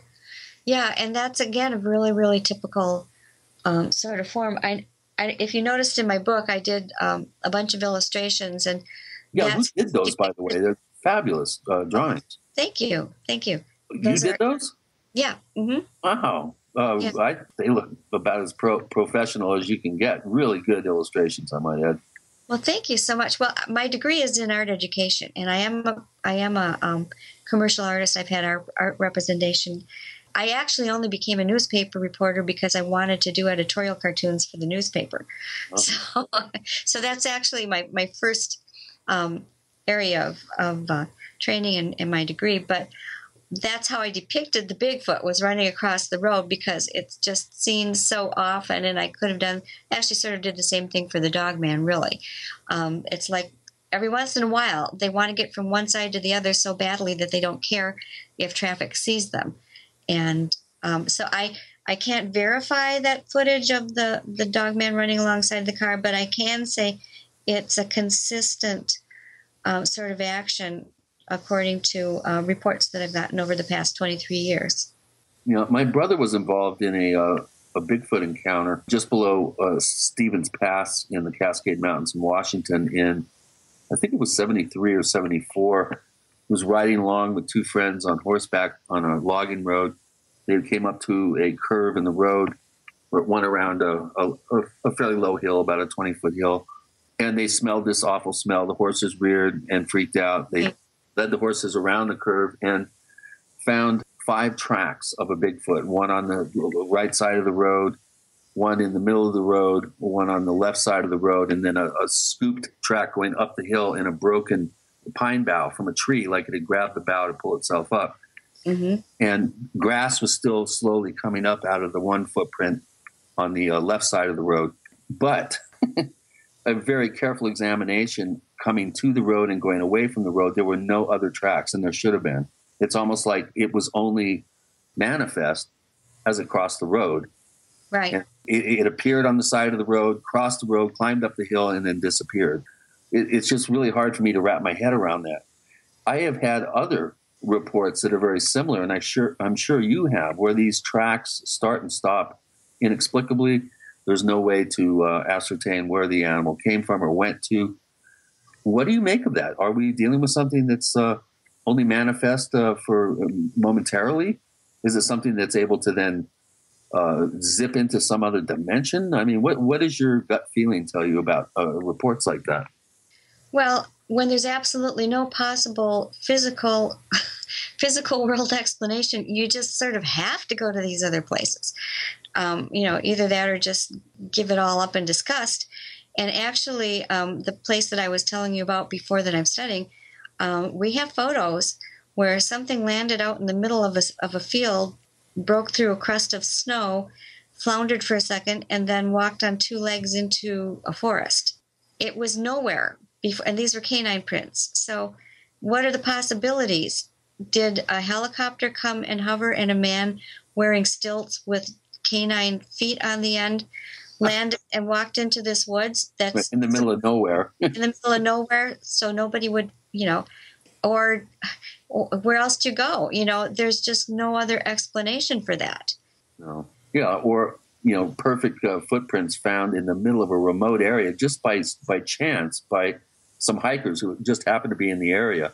To hoax something like that in the middle of nowhere, just on the off chance that somebody might encounter them. That to me adds legitimacy to accounts of this sort, the accidental discoveries of physical evidence. Right, because most hoaxers, and I've known a few and I've talked to a few, they'll just pull kind of standard things next to roads. They want to be seen. Well, it brings to mind the guy who was imitating the Bigfoot by wearing a ghillie suit a few years ago. He got hit by the car. Yeah, I think he got hit by 2 cars. Oh, geez. And killed. Yeah, and that's the usual prank. Or they'll go. I know another man wrote me and said that he used to go near a campground where he knew people were, and then he'd wear these Bigfoot feet, and tromp around the campground.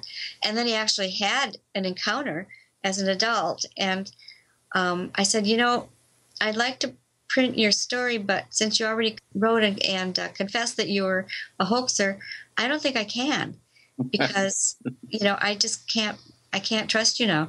Yeah. So, but he wasn't going out in the middle of the woods where no one would see it. He was going alongside the campground where he knew people were going to be walking, and they bring other campers over, and that's pretty much the way these things operate.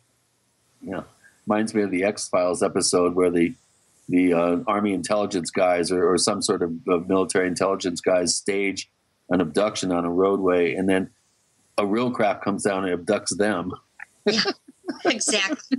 Well, this guy was a little ticked that I wouldn't accept him, but I don't know. I'm just not a big fan of hoaxers because you're messing with so many people that it just totally muddies up the waters. It's very exasperating. Yeah, it does. You know, it makes it easy for skeptics to come in and say, yeah, they're all hoaxers, or it's this and that.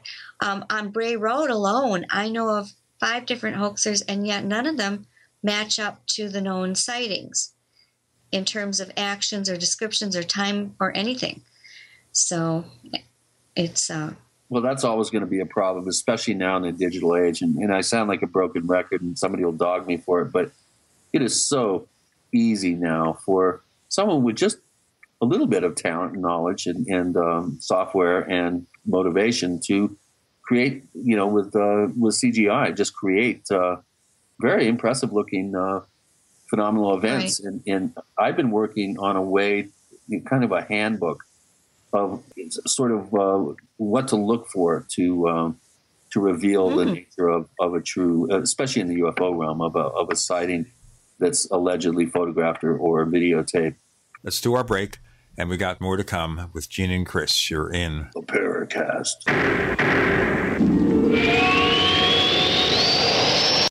Free from the shackles of corporate America, we're the place for independent thinkers. GCN. Graphic Converter is the image manipulation tool for the rest of us. It does not use any database. You get full control of all your files. Want to view the images of a folder? Drag it into Graphic Converter, and a powerful browser opens up to show your image files. You could use it for slideshows. You could use it to import images from digital cameras or from scanners. Need to do some image editing? You can do that too in Graphic Converter. Also print catalogs. Convert from so many formats I can't even list them. Download now to see if Graphic Converter is good for you, like 1.5 million other users. Guess what? You could save money when you buy Graphic Converter. Use the coupon code NIGHTOWL. Use the coupon code NIGHTOWL to get a special price for Graphic Converter. Go to lemkesoft.com. That's LEMKE soft.com. lemkesoft.com. LEMKE soft.com. It's no secret that government and big business buy in bulk and get huge discounts not available to the little guy. Until now.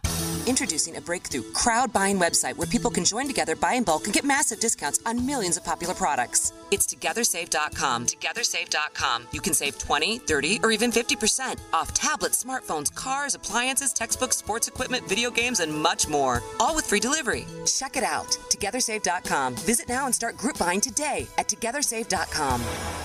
How many good people procrastinate? When was the last time you updated your last will and testament, your living will, and your healthcare power of attorney? If you could get these documents included with your Legal Shield membership for no additional charge, wouldn't it just make sense to have the peace of mind of owning a Legal Shield membership?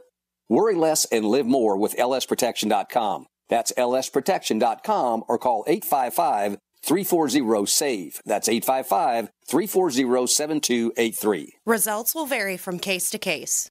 What good is a Big Berkey water filter? We get that question a lot here at BigBerkeyWaterFilters.com. And in a word, the answer is protection.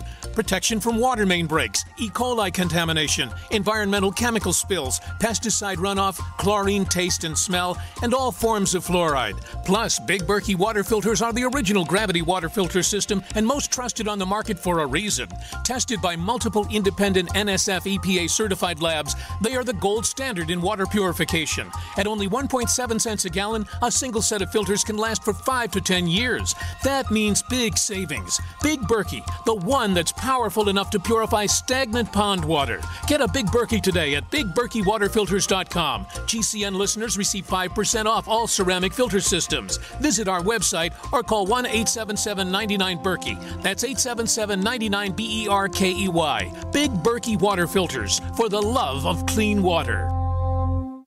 Extend your life with Extendovite. Here is what one doctor has to say about Extendovite. I would like to thank you, Don, for making my job so much easier, because your products just make it so simple, right? To fool around with a lot of exotic things that don't work, we can just put them on your product and things start to work almost right away. I've had dozens of patients with heart problems who have corrected them, and what it's doing, there's so much garlic in there that has a yeast-killing effect. The yeast is a big problem in the gut, pushes the liver hard. It also has metal chelating effect, and most of the other herbs in there I find that strengthen the arteries. They help to neutralize free radicals. Your remedy close to what we do in our program as you can get as far as one supplement goes. It's working on the gut, it's working on the liver, it's working on the arteries.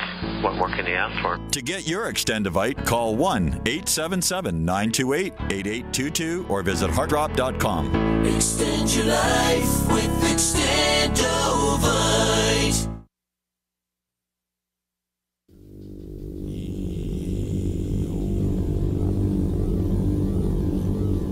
This is Jacques Vallée. You're listening to the Paracast, the gold standard of paranormal radio.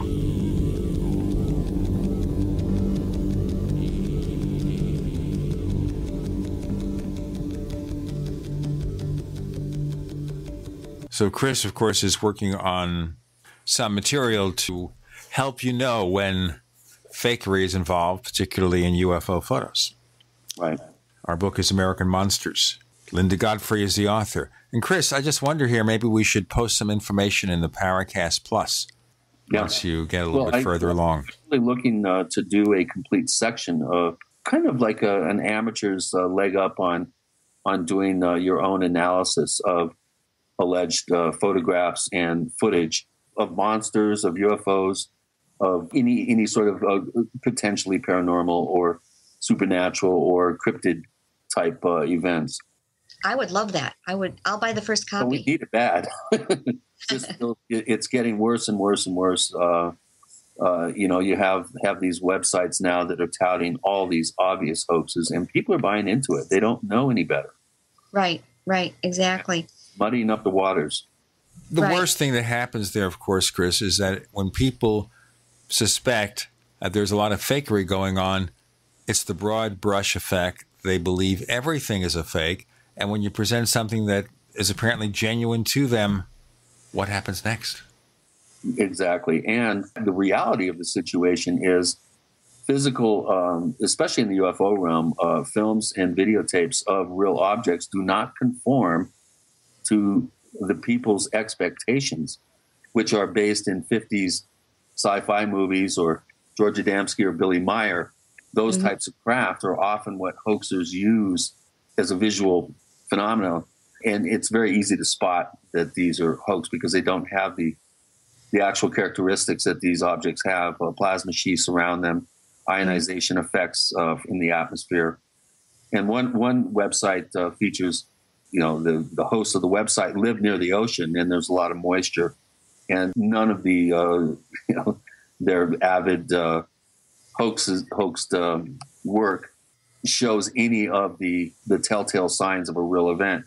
And what's really frustrating to me is you'll have 100 of these, ridiculous attempts to hoax, and then scattered amongst them will be real footage, real photographs, real videotape, and it's just lost in the noise. And it's really it's very frustrating to me. There should be a law against that. Right. Well, I don't know if you've heard of the Gable film in Michigan that was supposed to portray the Michigan Dogman. This was something that was actually created by an amateur videographer who had a large collection of 70s paraphernalia and a camera. And he set it up to look like this weird creature was charging the camera. And then the last thing you see is these big fangs eating the camera. And this was promoted, believed, and it was taken over by a Traverse City DJ named Steve Cook, who promoted this as having been found at a rummage sale or something like that, and it had the word Gable on it, so it got the name Gable Film. And yeah, that does ring a bell. Yeah, both of these guys confessed on a Monster Quest episode. I was on it. I went to Michigan with Monster Quest, and they both confessed on TV showed the things that were used and discussed it. And even just last week, I still had to refute someone who completely believes that the Gable film was real and that these confessions were forced by the government, who are trying to do like a disinformation thing about it. So they die very hard once they're out.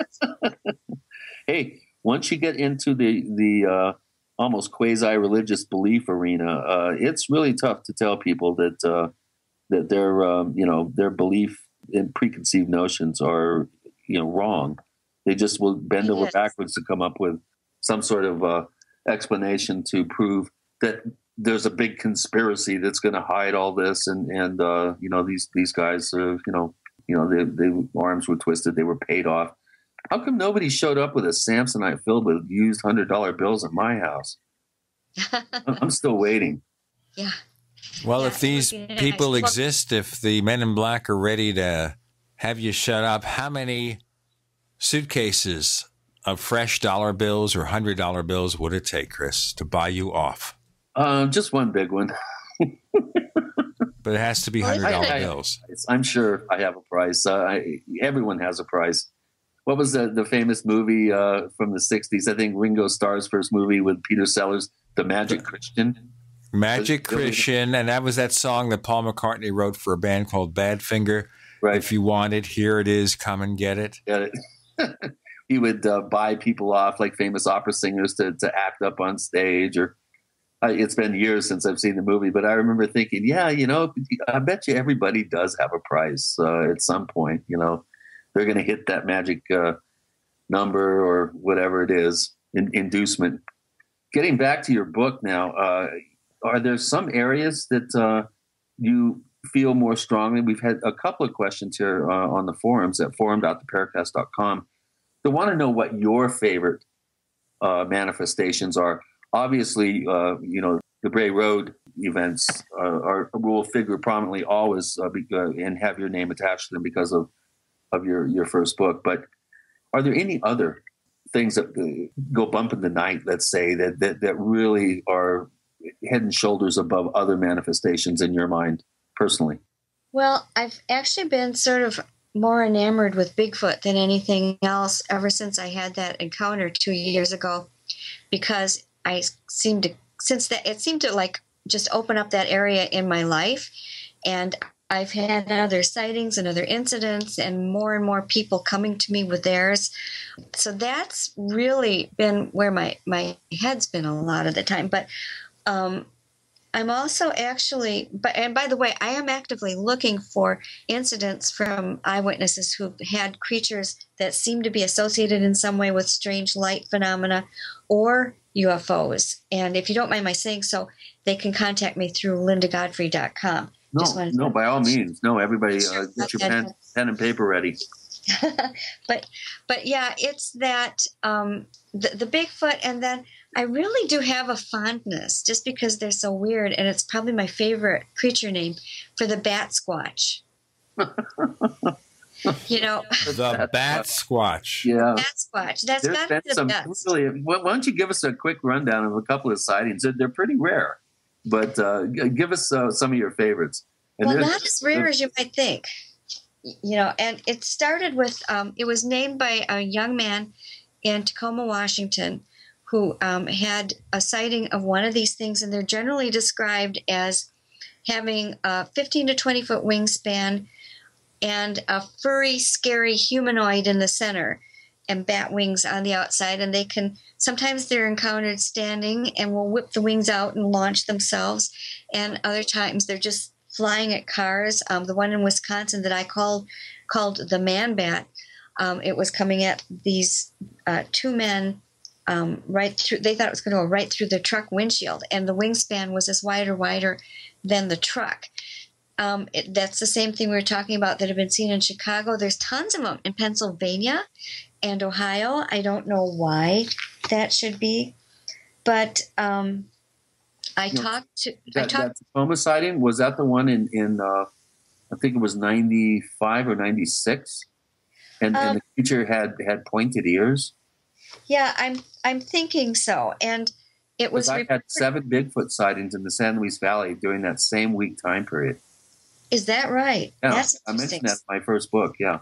Well, see, there's one of those correlations for you. And I actually found and interviewed the reporter who broke the story at that time, and he was very impressed with the young man that came up with the Bat Squatch name that had that sighting, and said that he had a good reputation.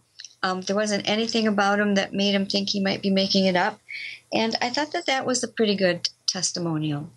The Bat Sasquatch, we're getting batty. No, we're not. The book is American Monsters, including Bat Squatches. With Gene and Chris, you're in the Paracast. A little right, a little left, but always independent-minded. The Genesis Communications Network, GCN. Attack of the Rockoids has been well received by critics and readers alike. It's a thrill-a-minute story you'll never forget. A former U.S. military intelligence officer is haunted by intense dreams about a beautiful woman pleading for his help after a terrible battle in outer space. But the dreams turn out to be true and thrust him into a telepathic love affair with a woman whose faraway planet is intent on destroying the Earth. And now the gripping tale continues in The Coming of the Protectors. It's the second book of the Rockoids trilogy, a galaxy-spanning adventure that pits our hapless heroes against powerful, fanatical enemies that threaten the lives of freedom-loving beings everywhere. Attack of the Rockoids and The Coming of the Protectors, classic science fiction at its best, available now. For more details, visit rockoids.com.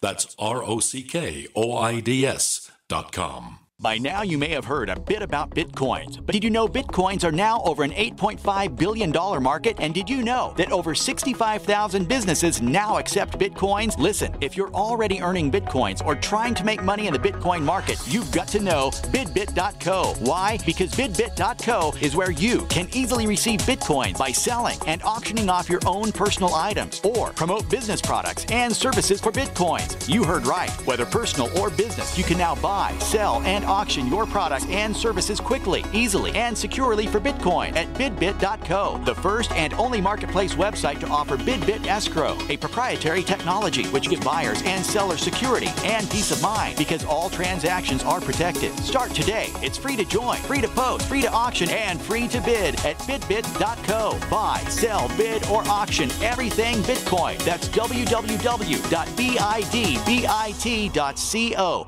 BidBit.co. We live in a complicated society. Stressful issues are always popping up. Have you ever been treated unfairly by someone? Have you ever been overcharged for a repair? Have you ever signed a contract or a document worried about identity theft? How many times have you been in those unique situations where you just wanted to call an attorney to find out if you're right or wrong, or what your legal rights are? But every time you think about calling an attorney, what do you think about first? That's right. Who do you call, and how much will it cost? Our friends at Legal Shield have found a solution. With a nationwide network of 6,900 attorneys who average 19 years of experience, Legal Shield's law firms take over 40,000 calls per week helping their members. For less than $20 per month, you can have access to Legal Shield on everything from the trivial to the traumatic. Let Legal Shield stand up for your rights at lsprotection.com. That's lsprotection.com. Or call 855-340-SAVE, 855-340-7283. Results will vary from case to case. A little over a year ago, I began to do a lot of research into why, even though I had a pretty good-sized meal, that I was still starving. And my research led me to a well-known fact that most of the soils that we grow our crops on here in the United States and across the industrialized world are almost completely depleted of almost all of the key minerals and trace elements that our bodies need to rebuild themselves, fight off cancer, and be healthy. I then searched out the best vitamin and mineral company out there and discovered Youngevity. The Youngevity products are designed to give you the real nutrition you need, and once you've got that, you don't have to eat as much to be satisfied. I've lost 37 pounds in 2 months. simply getting the vitamins and minerals I need. Check it out for yourself. It's incredible. Go to InfoWarsTeam.com today and order your first canister of Beyond Tangy Tangerine Complete Multivitamin Mineral Complex Dietary Supplement. That's InfoWarsTeam.com. Hello, this is John Burroughs, one of the witnesses to the Rendlesham UFO incident. You're listening to the Paracast, the gold standard of paranormal radio.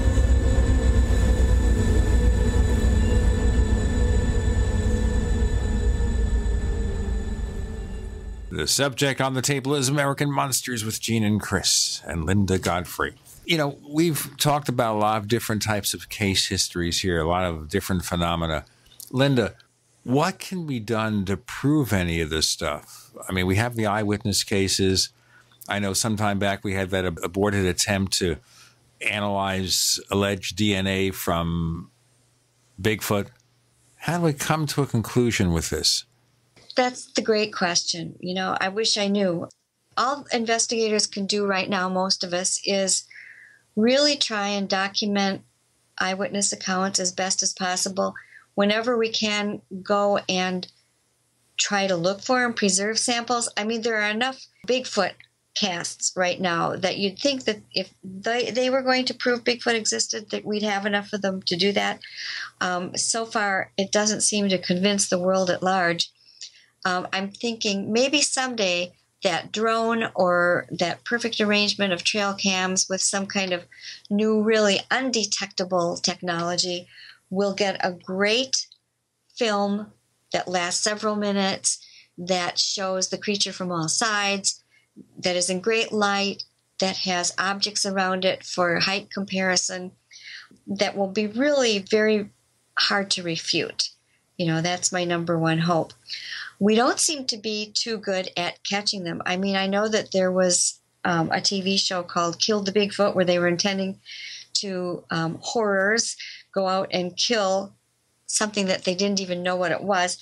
I wasn't too afraid that they were going to actually find one and kill it, because even when people do tend to shoot them, in most cases, the bullets don't seem to have much effect. Same with the dogman. I have a chapter on this in the Monsters book, which, you know, I just call the invincible creatures, because that, again, doesn't make any sense. I don't know that we can ever count on even trapping one and taking a piece of its DNA. When DNA is taken, and there are many, many samples, as there were supposed to have been in the case that you were talking about, somehow things end up going awry and getting turned in upon themselves, and it comes out looking less than irrefutable no matter what we do. So, you know, I guess it's just a matter of continuing to try, hopefully get that irrefutable bit of videography, which, again, as you say, it's hard to really take in and say, yes, this is it, just because we also have, if we ever have that technology that is so perfect that we'll be able to get that kind of video, then the technology for faking it is probably going to be keeping equal pace.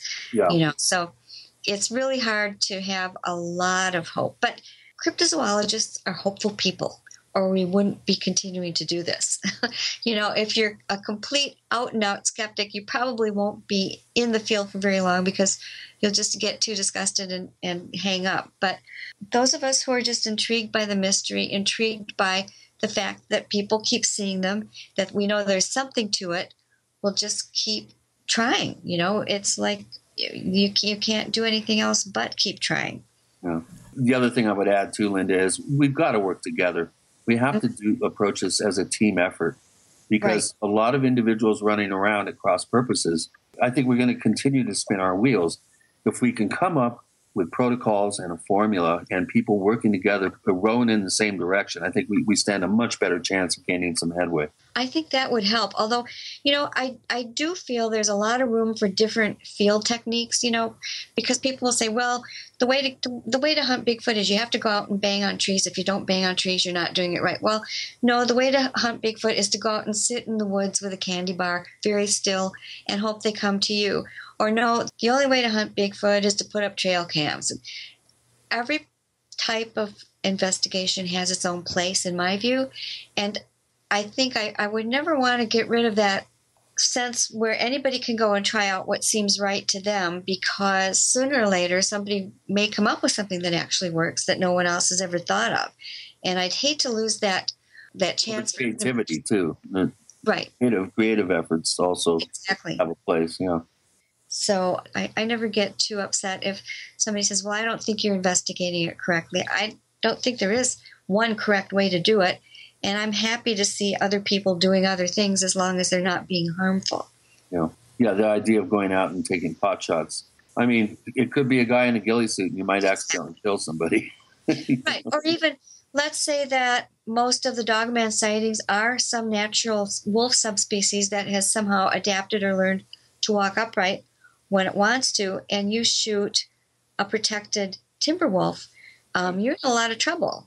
With the dogman sightings, why not just leave bags of dog food out? They don't seem to want dog food. That was a bad joke, sorry. No, but I know what you mean. Yeah, throw some kibbles or whatever. We can get Purina to underwrite a dogman investigation. Brought to you by Purina Dog Chow. Oh, there you go. It has a ring to it. I think the thing that makes it most difficult or easier for these creatures, whatever they are, is the fact that so many people do not believe they exist or consider them just part of entertainment. Oh, these are reality shows. Why should we take it seriously? True. Well, and if somebody who doesn't believe has a sighting of some sort, they're often the ones that would rather not rock their own universe and that will remain in denial and not tell anybody. No. Yeah, I don't know how many times I've had somebody say, I didn't believe in any of this stuff, and then it happened to me, and boy, do I believe now. Exactly. Yeah, it's pretty common. Mm-hmm. So what's your direction? New book you were mentioning before. What else is coming up? Yeah, well, I do have this new book where I am taking a look at a lot of these incidents that have other aspects to them. They're not just the obviously natural-looking creature running across the road. They may have UFOs or lights associated with them. They may appear in conjunction with other paranormal phenomena. That's what I'm looking for. If anybody, if this is ringing a bell with anyone out there and you've been sitting on top of something for a week, 10 months, 10 years, 20 years, and you think, okay, this is, and I do keep people anonymous if they like, as long as I have your information and I can show my editor that I didn't make you up. That's fine. You don't have to put your name out to the world. But I would encourage you to contact me. And again, you can go to lindagodfrey.com and find my email address. And there's a little contact form you can use too. And just let me know. I've got a few that I'll contribute.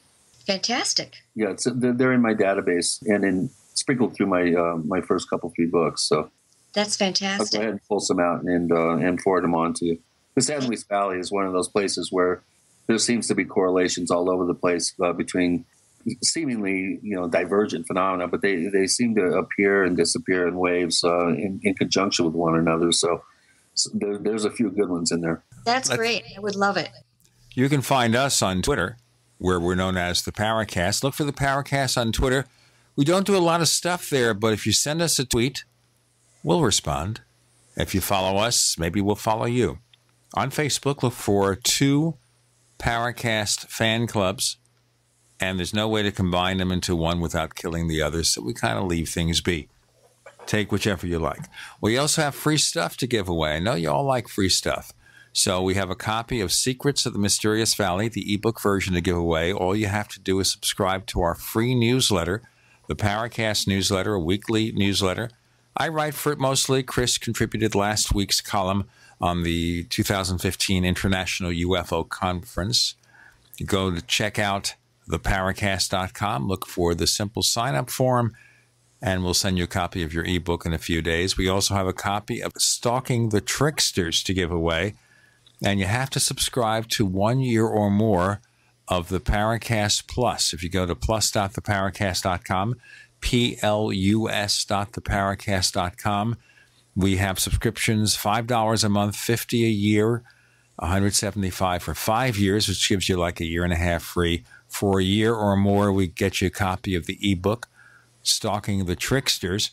We also give you the ad-free version of the show with higher quality audio and even better, After the Paracast, our exclusive podcast with color commentary and unexpected things happening after the Paracast. Check out plus.theparacast.com. Linda Godfrey, it's been fun as always and informative. We got to have you back, Linda. There's so many things that we didn't. There are questions we didn't ask. There's areas we didn't get into. It's always a pleasure having you on the show, and thanks for being here. Oh, you guys are great. I'd be glad to come back anytime, and thank you so much for having me.